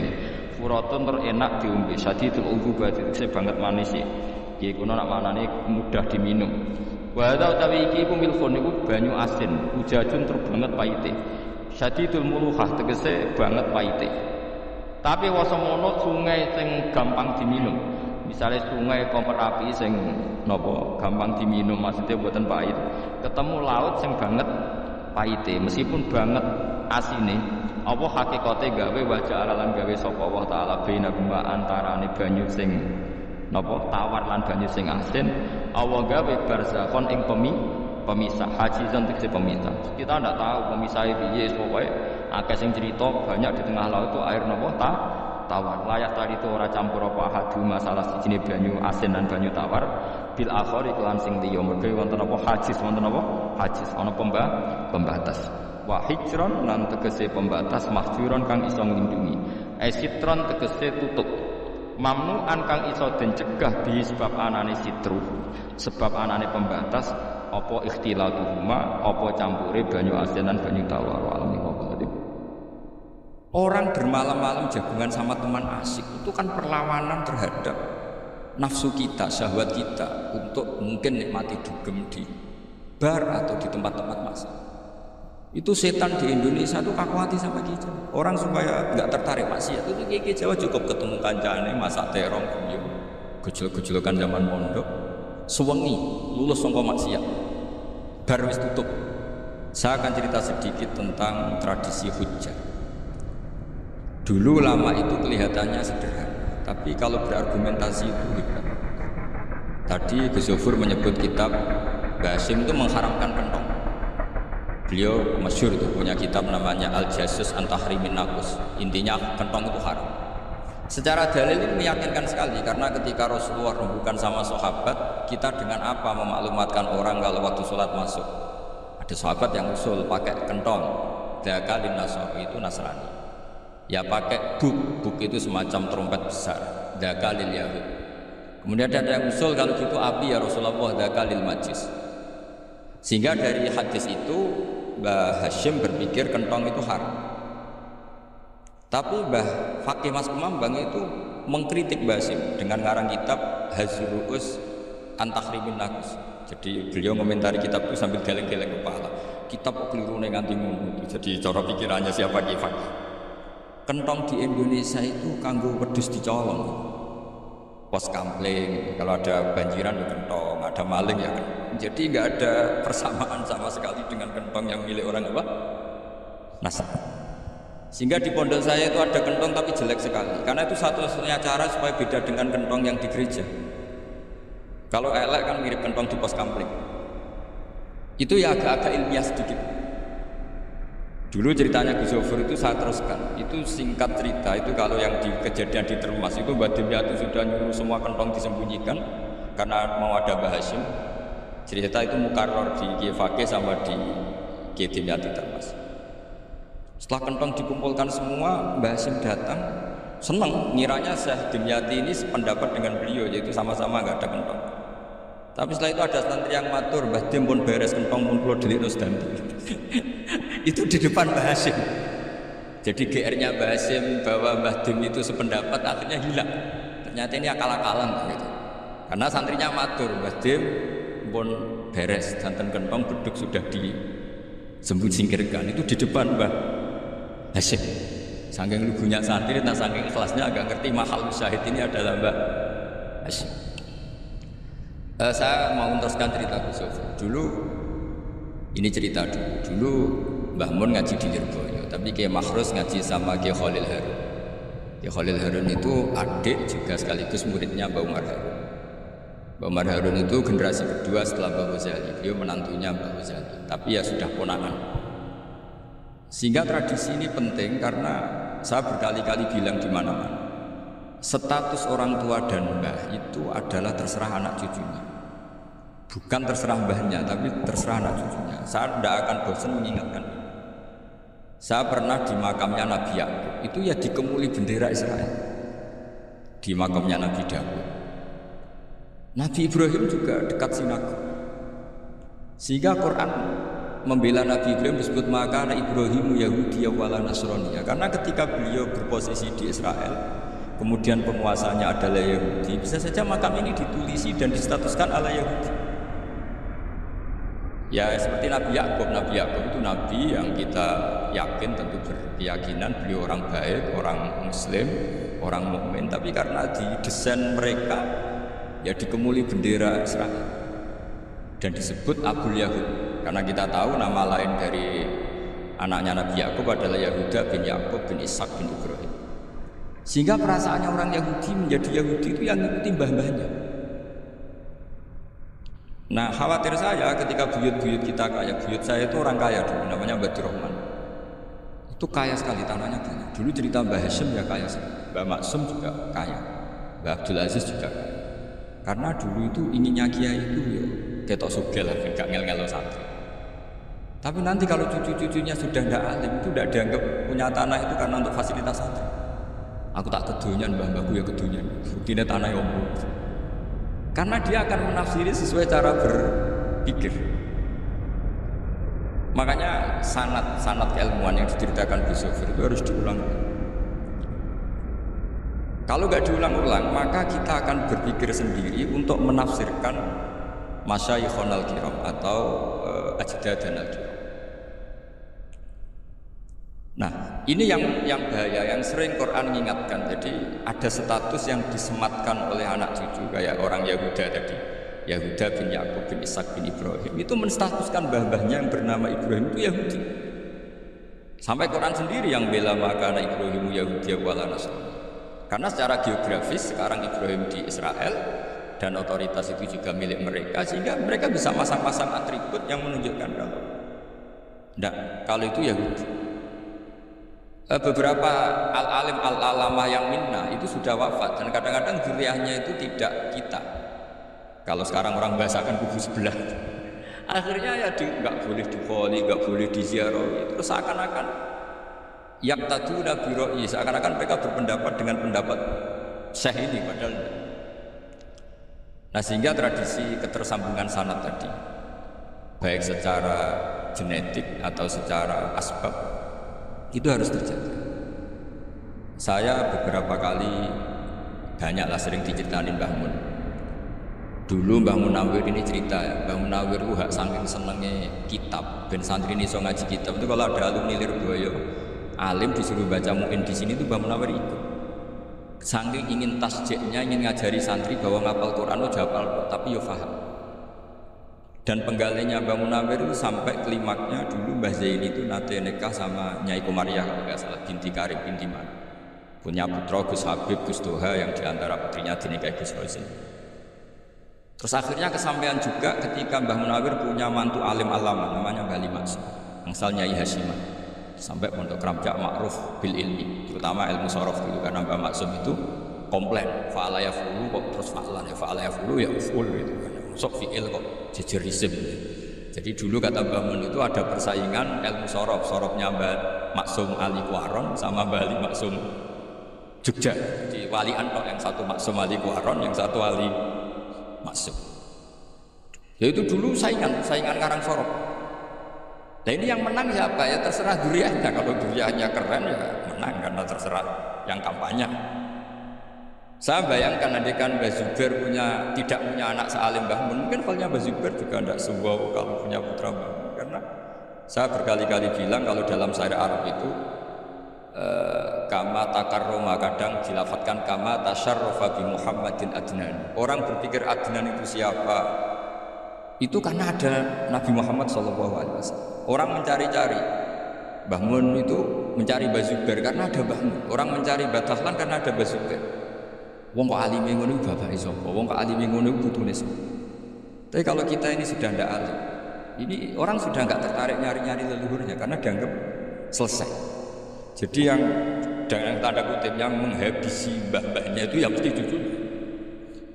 Ini mau ngamuk, mau peringatan, tapi ini juga peringatan pada diri saya sendiri. Jadi sehingga dzurriyyah ini penting. Kenapa para nabi mesti donga dzurriyyatan thayyibah? Kenapa selalu berpikir tentang dzurriyyah? Wa ja'alaha kalimatan baqiyatan fi aqibi. Karena dzurriyyah ini yang nanti bisa menstatuskan leluhur. Seperti tadi cerita Mas Maftuh ini, tak puji betul, saya hari ini tidak ingin bojo supaya kewalian saya tidak tergerus oleh kedoliman. Saya pernah diceritain Gus Zofur, juga sering baca buku tentang Mbah Maksum. Dulu Mbah Maksum kalau wasiat kembali ya gitu, kamu harus NU dan harus mempertahankan NU, tapi tidak dengan cara membenci Muhammadiyah. Dulu Mbah Mun juga sering cerita, dulu Mbah Hashim itu ngaji Syekh Mahfud ya. Nah, Mbah Ahmad Dahlan dulu namanya Darwis sering ngaji sama Syekh Khotib Minangkabau. Zaman itu Syekh Khotib sudah modern, sudah ikut gerakan Abdu, gerakan Al-Manar. Sehingga bawaannya Mbah Ahmad Dahlan ini agak agresif. Yang Mbah Hashim karena hanya mulazim di Syekh Mahfud, hanya sesekali ngaji Syekh Khotib, beliau lebih seperti itu. Dan dua beliau ini sama-sama pernah ngaji Mbah Soleh Darat di Semarang, Mbah Hashim sama Mbah Ahmad Dahlan yang dulu namanya Darwis. Jadi ini masih min sykatin wahidah mimam bain wahid. Sehingga kita tidak kaget ketika Mbah Ali Maksum mengomentari Muhammadiyah itu masih ahli sunnah wal jamaah. Makanya nanti terakhir saya baca kitabnya Mbah Ali dan sering saya pelajari. Andai kan kita ini sepakat dengan ilmu, ya kita tahu kalau Abu Hanifah itu tidak kunut, Imam Syafi'i kunut, berarti kunut itu madzhabnya Abu Hanifah, bukan madzhabnya Mbah Ahmad Dahlan. Apa tidak kunut itu madzhabnya Abu Hanifah, bukan madzhabnya Mbah Ahmad. Kita kunut itu madzhabnya Imam Syafi'i, bukan madzhabnya Mbah Hashim. Ini semuanya masih dalam 3 ayat. Adzan qabla subhi juga riwayatnya jelas. Tidak adzan ya sudah perilaku kita sudah jelas. Dulu Mbah Mun sering didik kita gitu. Saya sering dengar cerita kalau dulu Pak Arif Fakhruddin begitu hormat sama Mbah Ali, apalagi duriahnya Mbah Azhar Basir. Nah, beliau dulu ngaji di Termas. Dulu itu nggak ada masalah karena semuanya dianalisis pakai ilmu. Tapi sekarang pakai identitas, yang unut itu NU, yang nggak unut Muhammadiyah. Berarti Abu Hanifah itu Muhammadiyah, Imam Syafi'i itu NU. Berarti Imam Syafi'i itu ya anak buahnya Ki Miftahul Ahyar kira-kira gitu. Karena anak buahnya Pak Said Akil. Kan terjadi repot. Dulu kita ini pengagum ilmu, bukan pengagum perbedaan. Sehingga di sini yang saya kagum dari sekian ceritanya Mbah Ali Maksum, supaya kitab ini to the point, supaya nggak lama-lama karena waktunya juga. Nanti kalau kemalaman ini kena semprit ini sudah. Ini diantara yang diceritakan Bali itu unik. Imam Syafi'i itu sering tawassul, sering wasilah sama siapa itu? Abu Hanifah. Ini sudah tak petakan, saya baca yang sensitif, yang ini Ziyar al-Bab Samin, terus sebentar ini yang bab tawassul.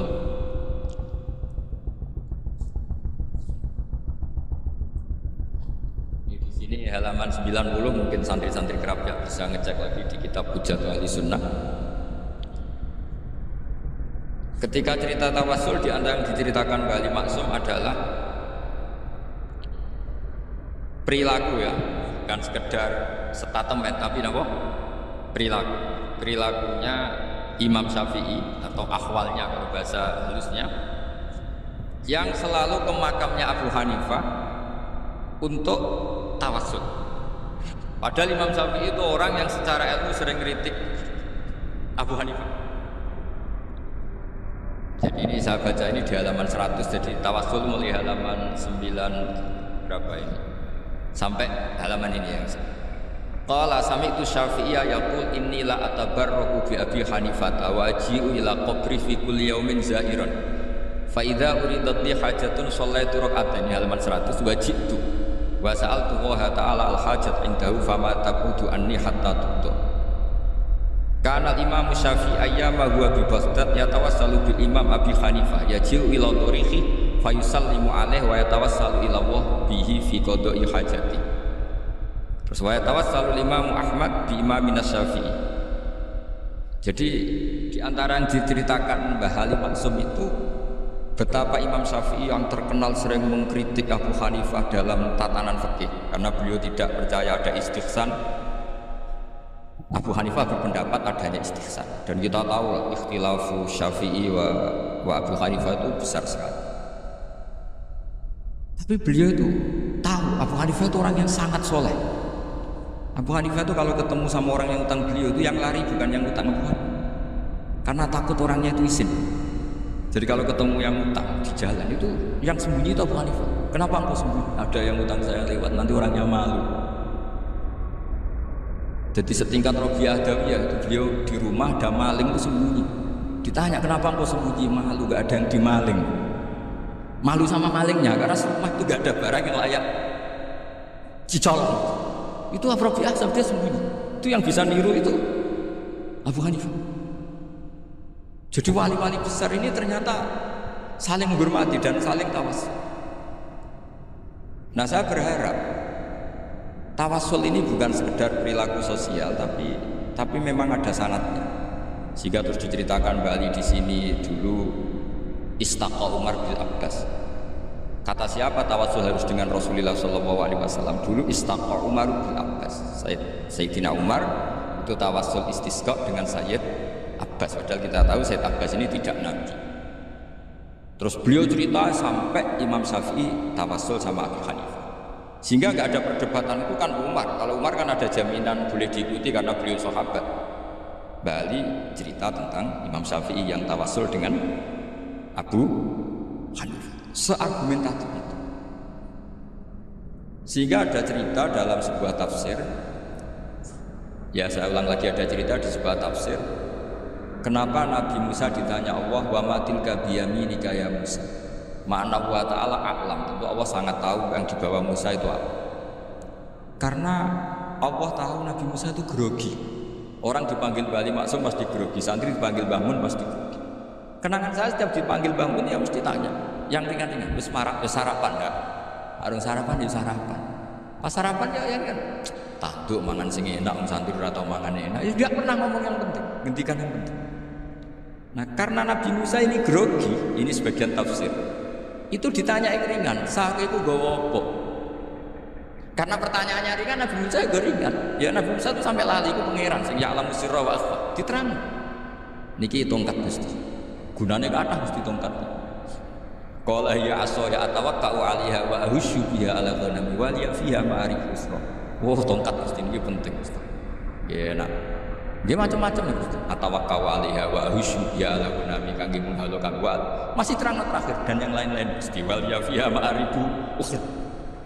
Sehingga akhirnya rileks karena Nabi Musa terus ngerti ternyata ketemu pangeran itu gak seserem yang saya bayangkan gitu. Pertanyaannya ringan itu ada ilmunya. Tapi cerita ini yang versi tafsir ini tidak yang seperti di Manaqibul Ghazali. Di beberapa kitab tentang Manaqibul Ghazali diceritakan di alam roh Nabi Muhammad SAW itu yubahi bi umati, saking yubahinya sampai ngendikan ulama umati ke Anbiya Ibn Israel. Ulama umatku itu pinternya atau statusnya itu mirip-mirip lah. Kaf itu ya mirip-mirip kayak ulamanya nabinya Bani Israel. Akhirnya Nabi Musa itu tersinggung sekali, bagaimana mungkin ulama disamakan dengan Nabi. Sehebat-hebatnya ulama itu kan tidak akan yablughu darajatan nubuwah atau yartaqi ila darajatin nubuwah. Itu akhirnya ya kalau kamu nggak percaya panggil, yang dipanggil Imam Ghazali. Ya anak Muhammad juga nggak mau kalah. Kalau manggil ulama RT ya kalah keok. Akhirnya Imam Ghazali datang, ditanya sama Mas muka nama kamu siapa? Ana Muhammad bin Muhammad Al-Ghazali At-Tusi Asy-Syafi'i. Itu disebut panjang. Nabi Musa guyu-guyu. Kamu ulama ngomong yang nggak penting, ditanya namanya kok penjelasannya sepanjang itu, dianggap itu satu kesalahan. Masa tanyanya nama kok ditanya, jawabnya Muhammad bin Muhammad Al-Ghazali At-Tusi Asy-Syafi'i, kepanjangan.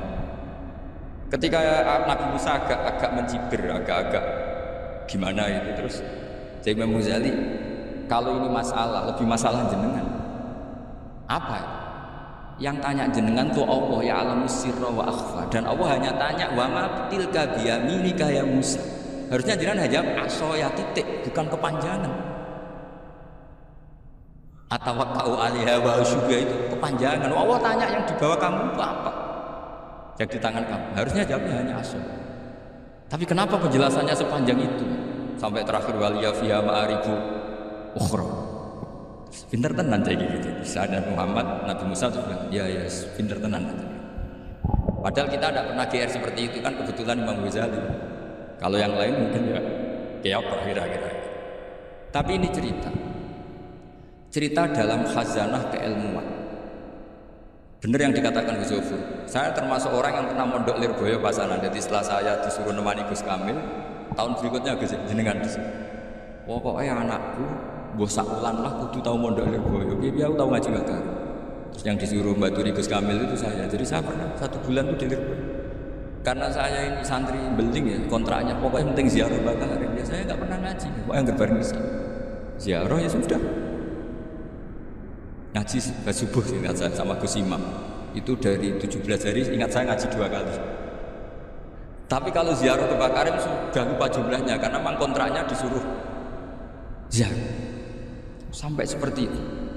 Dan saking senengnya bangun sama Pak Karim sama masih ingat. Ngamplopi salam tempel itu masih ingat untuk Gus Anwar, untuk Gus Imam, untuk Gus Kafabi, termasuk untuk Gus Maksum. Itu malam-malam saya dijak ngamplopin. Zaman itu saya masih ingat Selawewu. Zaman itu kos 1 bulan itu 13.000. Jadi kira-kira kalau 25.000 itu untuk kos 2 bulan. Jadi saya kursnya itu pakai kos. Saya masih ingat Pondok Sarang itu kos 1 bulan 13.000. Berarti kira-kira 500.000 itu di amplopin sendiri sama. Ini untuk Gus War, ini untuk Gus Imam, ini untuk Gus. Padahal Gus Imam ini mondoknya sudah dibangun. Itu bangun hormatnya sampai untuk jatah salam tempel. Nah yang ribet kebalikannya, kita pulang Gus Imam karena melihat Gus Kamil putrane bangun, Gus Kamil disangoni. Saya juga disangoni karena Gus Imam dulu ngaji juga sama Pak De saya, sama keluarga saya. Itu kata Gus Kamil setelah keluar, mau kamu nih gua abah, berarti gua aku. Karena ini penting, kalau sampai dia tukar guling, ribet.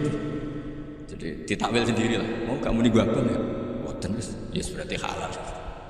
Tapi sama Mbak Mun ditanyanya bukan apa, karena untuk meneruskan tradisi bahwa kalau kiai ketemu itu ya saling memberi hadiah, saling itu sudah fakot dimubahnya adanya sebagai apa? Sotak.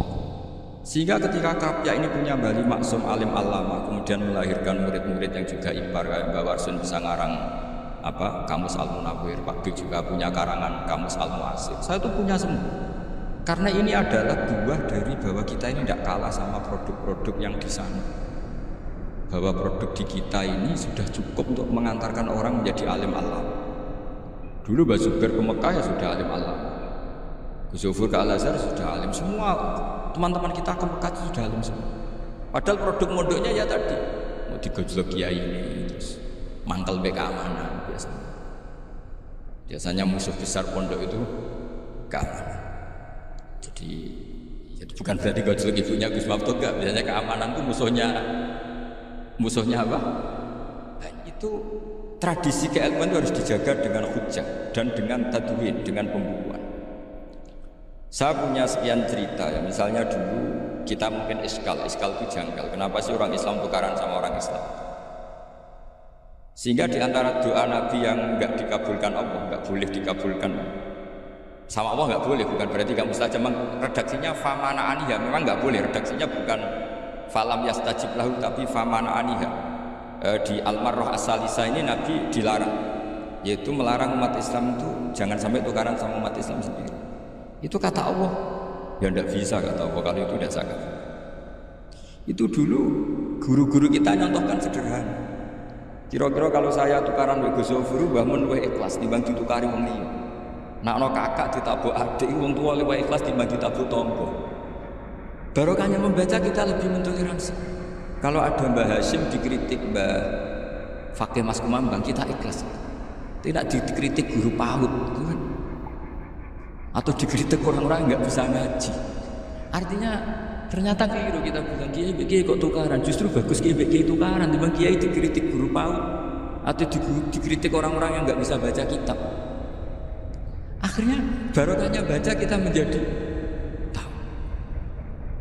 Dulu Mbah Mun sering cerita, ini masih cerita silsilah ya. Jadi Mbah Ali Maksum tadi kita tahu di antara guru besarnya Mbah Ali Maksum tentu Mbah Mahfud Termas. Beliau adalah adik dari Kiai Mahfud Termas. Mbah Dimyati ini adik Kiai Mahfud Termas. Nah, itu punya saudara namanya Abdul Razak, juga punya saudara namanya Dahlan yang membawa Thariqah Syadziliyah di Solo Raya yang sekarang alhamdulillah diteruskan Gus Wafi. Dulu di antara pesannya Mbah Mun ke saya, hak Wafi kandhani kon ziarah ning Mbah Dimyati. Ke Thariqah Syadziliyah dulu itu yang bawa keluarganya Mbah Dimyati. Jadi semuanya ini masih dzurriyyatan ba'duha. Nah pesan saya karena tadi Mbah Munawir yang termasuk orang pertama yang bawa Quran, bawa qiraah sab'ah. Kenapa saya bilang termasuk? Karena kalau mau bilang paling pertama ini nanti butuh data dan itu agak kerepotan. Tapi yang jelas mimman istahara yang membawa sab'ah ke sini itu adalah Mbah Munawir. Terus beliau ngajarkan diantaranya ke Mbak Arwani pakai kitab Satibi, pakai kitab Nazmus Satibi. Terus Nazmus Satibi itu diteruskan oleh Mbak Arwani, ditulis. Yang nulis dulu Mbak Dullah Salam, bapak saya itu murid Mbak Dullah. Dulu Mbak Dullah sebelum ke Mbak Arwani ngaji sama Ki Said di Sampang. Bapak saya sebelum ngaji di Mbak Dullah sudah hafal Quran lewat buyut saya sendiri namanya Ki Zubaidi. Yang Ki Zubaidi akhirnya jadi menantunya Mbak Ahmad Su'eb. Jadi buyut saya kandung ini namanya Sofia, bangsal keluarga Lasem, yang adiknya Sofia ini punya adik Badi'ah yang jadi ibunya Ki Sahal. Terus Ki Sahal punya Mbak Yu namanya Musayanah, punya di Garwa Ki Mansur punya anak Gus Koyu. Jadi dulu ibu saya, ibunya Gus Sofur, ibunya Pak Maftu itu semuanya di Lasem. Karena saya dari keluarga Gen ya Lasem, dari keluarga Sanad Guru ya Lasem. Tapi Lasem Badawi itu dulu ngajinya di Mbah Umar Harun di Sarang. Mbah Umar Harun ini menangi Sayyid Ahmad Zaini Dahlan. Sayyid Zaini Ahmad Zaini Dahlan ini punya cucu keempat yang hidup di Sedan, terus makamnya di Lasem, namanya Habib Haidar, itu yang nulis biografinya Mbah Maksum. Mbah Maksum bukan Bali, biografinya Mbah Maksum itu ditulis oleh Habib Haidar, namanya Haidar bin Hasan bin Sodaqoh bin Ahmad Zaini Dahlan. Nah, Habib Haidar ini menantunya Sayyid Hamzah Sato. Hamzah Sato Hamzah bin Abdullah bin Umar, itu kakaknya Sayyid Abu Bakar Sato, Sohibul I'anah. Nah Sayyid Umar ini yang dulu ngajari mbahnya Mbah Mun namanya Ahmad bin Su'aib. Nah di antara ajarannya adalah baca kitab-kitab kecil yang bisa dihafal. Dibawalah ke sarang jadi metode muhafadzah. Tapi kemudian lama-lama oleh pondok itu jadi syarat kenaikan kelas. Dulu gak ada muhafadzah untuk kenaikan kelas ya, supaya orang alim itu harus hafal, lama-lama dipakai syarat untuk muhafadzah. Jadi semua ini sanad harus kita ingat supaya kita bisa menjaga tradisi. Termasuk tradisi ini kiai seneng jagungan, terus ngomong ra penting. Itu juga sanad. Setahu saya Mbah Mun kalau ketemu bapak ya guyon terus. Saya punya kenangan yang dulu agak iskal. Ada isu lah, entah isu entah hoax apa, ada kaji gitu agak beling itu, pokoknya beling loh. Seneng siapa itu, rondo lah. Pokoknya beling. Ketika Mbah Mun dilaporin tamu kalau kaji itu beling sama rondo itu, Mbah Mun tanyanya lucu. Lu ayu lucu. Wahyu banget Mbah. Wahyu, wah. Itu bapak juga bakas ayu. Dulu saya sedang kiai kok bakas wong ayu, bakas budine barang kira-kira gitu. Tapi setelah saya tambah alim, tambah ngerti itu, kata bapak gini, ya bakas ayu hak timbang iya, no malah qadzaf. Ternyata seni. Sekali Mbah Mun atau bapak bilang, waji kok zina kaji, maka larinya ke qadzaf. Maka menghindari bahasa menuduh, ngomong yang nggak penting. Loh ayu. Jadi kiai dulu itu orang sok suci tapi menghindari hal-hal yang jadi punya seni untuk ngelola kehidupan. Orang bermalam-malam jagungan sama teman asik itu kan perlawanan terhadap nafsu kita, syahwat kita untuk mungkin nikmati dugem di bar atau di tempat-tempat masak. Itu setan di Indonesia tuh kaku hati sama kita. Orang supaya nggak tertarik maksiat itu kiai Jawa cukup ketemu kancane masak terong guyu, gejol-gejolokan zaman mondok, suwengi lulus sangka maksiat, bar wis tutup. Lawanannya sederhana, nggak pakai tahajud, nggak pakai wiridan. Karena kiai Jawa juga kalau rapati potongan ahli ibadah itu jagungan. Jadi setahu saya itu pernah lihat Bali itu sekali ketika beliau ngisi ceramah di Mbah Hamid Bedowi. Saya masih kecil diajak bapak. Dulu kalau bapak ngelihat Bali sama Mbah Hamid itu mesti nangis karena dua orang alim bertemu. Yang akhirnya ya bisa Mbah Hamid punya anak Gus Nasih, di sini ada Mbak Nafisa, jadi Mbak Salih Intun itu. Jadi dulu tuh ya guyon terus ketika itu yang sering bodohi Mbah Hamid itu ya Ki Bisri. Ki Bisri itu kalau datang ke Kiai Hamid Pasuruan, nak wali tenan aku teko ditata nomangan. Jadi ukurannya ya. Ternyata sampai sana di keimangan tenan. Masih belum ngakui, nak wali tenan aku tuh kiai rum di mobil, dongakno di mobil. Sudah kalah satu seri itu masih gak terima. Lalu itu Mbah Hamid akhirnya berdoa, ayo monggo, mungkin Ki Bisri gak ada mobil. Itu setelah didoain masih tanya, mereknya apa merek? Itu Mbah Hamid jawab, ya paling golden ya. Paling golden. Itu nyari mobil itu ya adalah dapatnya golden. Suatu saat Mbah Bisri diundang Mbah Hamid gak dikasih pisau. Karena utangnya sudah banyak ya Mbah Hamid. Mbah Bisri ini utang doa tadi. Itu ya gak dikasih pisau. Ya gak mau kesang ropo-ropo kelambimu kayak aku. Didol sama muhibbinya Mbah Hamid. Itu harganya melebihi jatah pisau. Ketemu Mbah Hamid, Kang, susu Kang, mergo. Jadi dulu itu rileks, makanya ini yang diceritakan Gus Zofur. Sebetulnya kalau kiai-kiai itu bersanad itu ya rileks, hidupnya itu rileks. Karena rileks ini perlawanan terhadap kemungkaran. Saya dulu musyawarah sering sama Gus Zofur usul fikih. Itu jelas di antara yang ditulis mobil usul itu. Ya kita tahu tadi misalnya sanad usul fikih, Mbah Ber itu sangat al-usuli Ki Zubair Dahlan, abahnya Mbah Mun. Punya murid diantaranya Kiai Sahal. Kiai Sahal punya karangan Thariqatul Fusul fi Syarhi Bil Usul. Itu Thariqatul Fusul beliau ngendikan dalam mukadimah bahwa saya bisa mensarah ini berdasar ngaji maknani sama Mbah Zubair. Terus beliau mengutip sarah itu dari kitab Nailul Ma'mul. Beliau ngendikan binus khotin khotiyah ghairi matbu'ah. Dan itu ditemukan di Kiai Mansur di Las. Karena Kiai Mansur iparnya Mbah Sahal. Mansur bin Khalil ini diantara katibnya Syekh Mahfud. Jadi semuanya ini sama. Mbah Ber saking ahli usul fikihnya, kalau ngajar usul fikih itu kalau guyon takriran saya ini lebih memahamkan ketimbang sarah. Ya sudah, terus Mbah Zubair Kiai Fakih, terus Syekh Mahfud. Di sini Syekh Mahfud termasuk orang yang dekat Mbah Munawir sampai putrane Mbah Mahfud namanya Gus Muhammad dibawa Mbah Munawir, kemudian mondok di Termas diantaranya terus dinikah jadi menantunya kalau nggak salah Haji Taslim di Betengan, kemudian sekarang juriannya Mbak Mahfud di Betengan. Ini nggak boleh hilang secara resmi. Itu diantara di usul fikih diterangkan ketika diantara 5 hukum itu ada yang bernama mubah. Mubah itu boleh dilakukan, boleh ditinggalkan, dan kalau dilakukan ya tidak berpahala, tidak disiksa. Itu ada ulama yang protes nggak bisa seperti itu. Ithma min mubahin ila wa tahaqqaqu bihi tarku haramimma. Fa'il zamu minas sukun tarkul qatli wa minas sukun tarkul qadar. Tidak bisa, mubah itu tidak ada. Kalau kiai jagungan semalaman, itu Allah ngitungnya itu hada taroka dugem, wa hada taroka delok dangdut, wa hada taroka kada wa kada. Oh, itu luar biasa. Dan kita ngikuti yang seperti itu saja. Gak usah tahajud, gak usah witir 13 kaya ora kuat timbang gremeng. Sewengi jagungan, setan ngenteni kita tergoda maksiat, ternyata maksiatnya sampai tutup, kiainya masih apa? Jagungan. Jadi jagungan saja ada ilmunya bahwa itu perlawanan terhadap tarkul ma'asi. Sehingga bagaimana Anda katakan mubah ini mubah, toh gunanya adalah tarkul haram. Meskipun efek mubah juga bisa tarkul wajib, wae bojo blonjo tuh.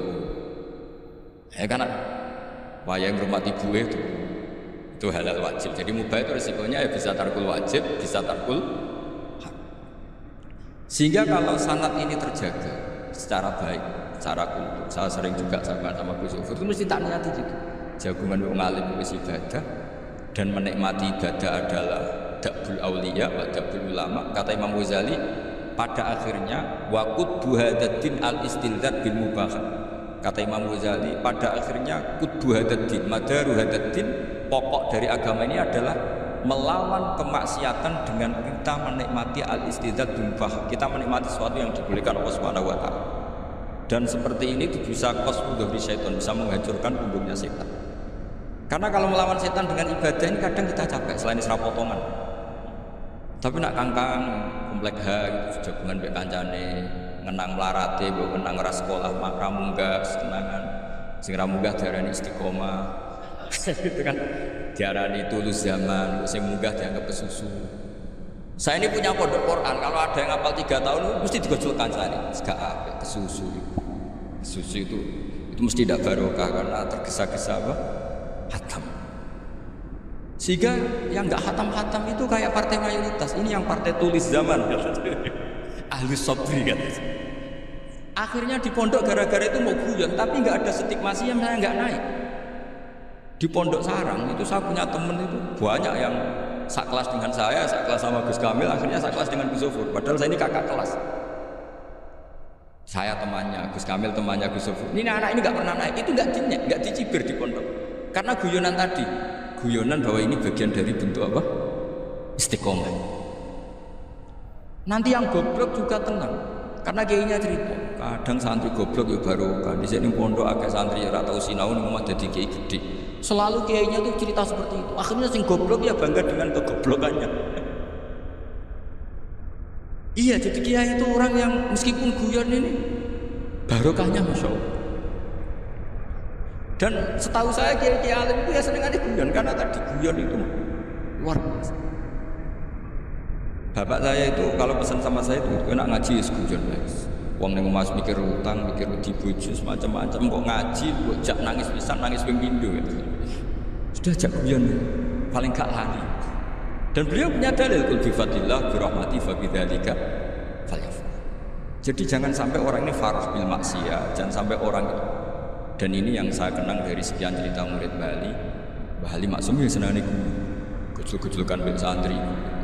Ini saya maklumatkan ke semua santri beliau bahwa ini bukan sekedar guyon, tapi al-istilzat bil mubah. Ini adalah perlawanan terhadap setan karena banyak orang bisa senang itu kalau nunggu maksiat. Ini bisa senang dengan sesuatu yang tidak maksiat. Itu kayak apa hebatnya? Makanya Nabi itu kalau ketemu sahabat ya sering ngendikan yang ringan-ringan. Ya Umar, maafalan Umar. Cung, manuk piye ijek. Kalau ketemu anak kecil ya. Nanti ketemu yang tua-tua yang sudah nggak bisa mikir. Ya cerita-cerita saya mohon sekali murid-murid kerap ya. Jangan hanya ngaji fikih. Kalau hanya ngaji fikih itu posisi Abu Hanifah itu seakan-akan nyun sewu orang yang sangat tidak ahli hadis. Karena beliau di situ kelihatan kalah sekali dengan Imam Syafi'i. Apalagi di perdebatannya Muhammad bin Hasan Asy-Syaibani dengan Imam Syafi'i itu kelihatan sekali betapa Abu Hanifah itu orang yang nyun sewu ditinggalkan dalam ilmu hadis. Sampai beliau hanya dapat gelar ulama ahli ra'yi, termasuk ulama yang kuat logika. Juga harus baca kitab-kitab seperti ini. Ternyata di balik Imam Syafi'i mukhalif pada beliau di bab-bab fikih, perilakunya sangat hormat. Sampai beliau itu kalau tawassul ke kuburannya Abu Hanifah. Dan beliau ngendikan an-nasu fil fiqhi iyalun ala Abu Hanifah. Semua orang yang ahli fikih itu masih anak banyak. Saya berkali-kali cerita, mazhab Syafi'i itu alatut tadhir hanya dua, yaitu al-ma' wa turab. Abu Hanifah nambahi wan-nar. Alasannya Abu Hanifah orang mukmin yang dosanya banyak itu dibakar di neraka, dan alasannya Allah litadhirihim, untuk mensucikan mereka.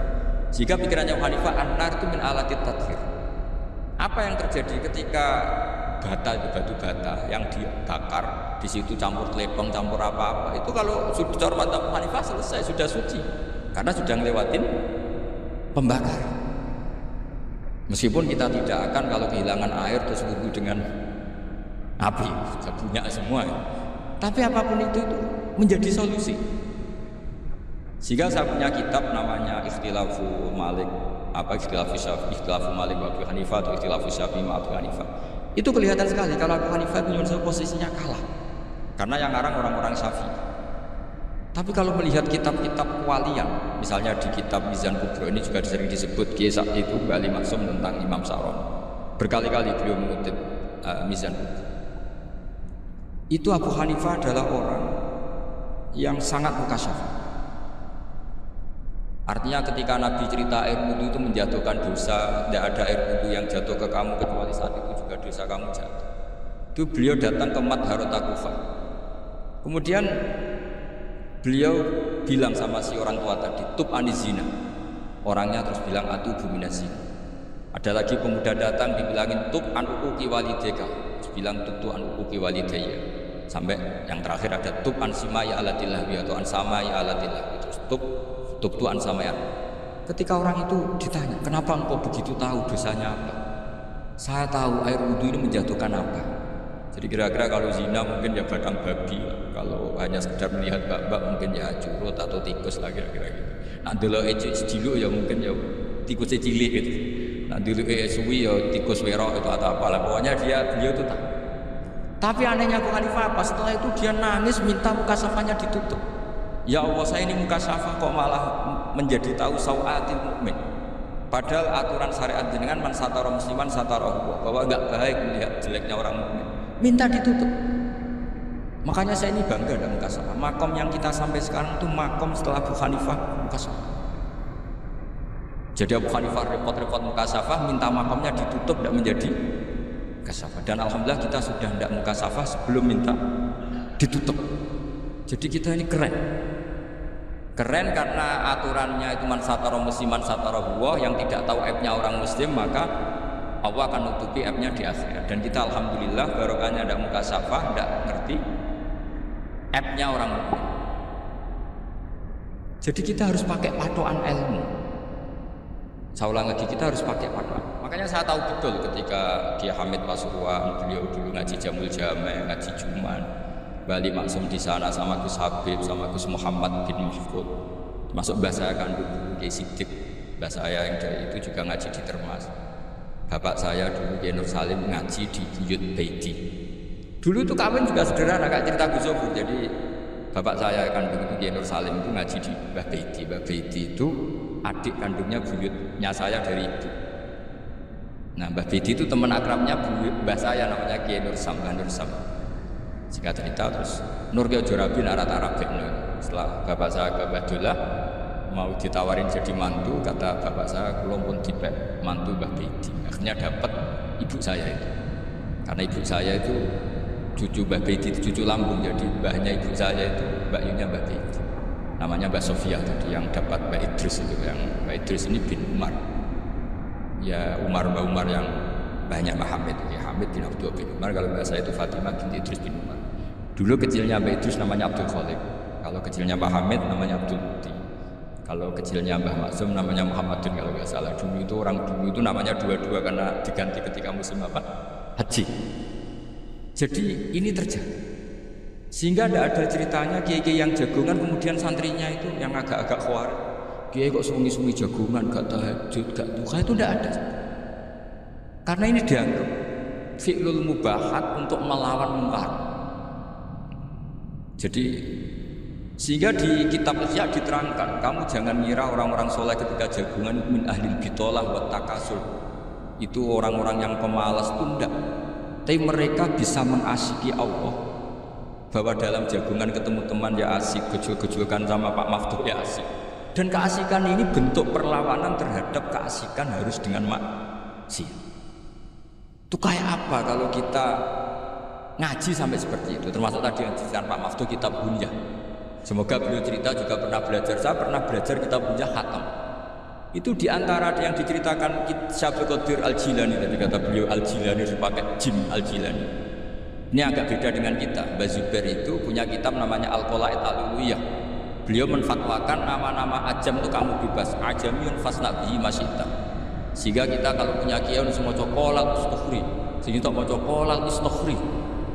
Tirmidzi juga nasabnya sama. Qalat rawahu Tirmidzi. Sing sitok rawahu Turmudzi.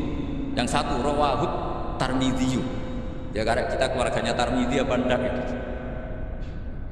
Makanya kata Mbah Mun sama singa. Wong kata cerita Gus Zufur tadi, adabnya Gus Zufur itu cerita tentang keluarga ibunya. Padahal keluarga ibunya juga orang-orang soleh yang luar biasa. Itu kata Mbah Mun, kowe roh jenenge Imam Bukhari tahu ya. Jenenge sapa? Saya nyebut Muhammad bin Ismail bin Ibrahim bin Mughirah bin Bardasbah. Lah iya Bardasbah kok aja Bardisbah yo. Lah cara kene mbok Parmin mbok Parlan.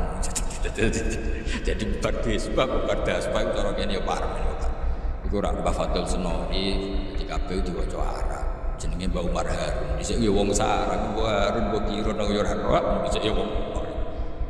Jadi kalau versi Mbah Fadl termasuk yang pertama bikin nasab Mbah Maksum itu tulisannya Mbah Fadl yang dikutip Habib Haidar.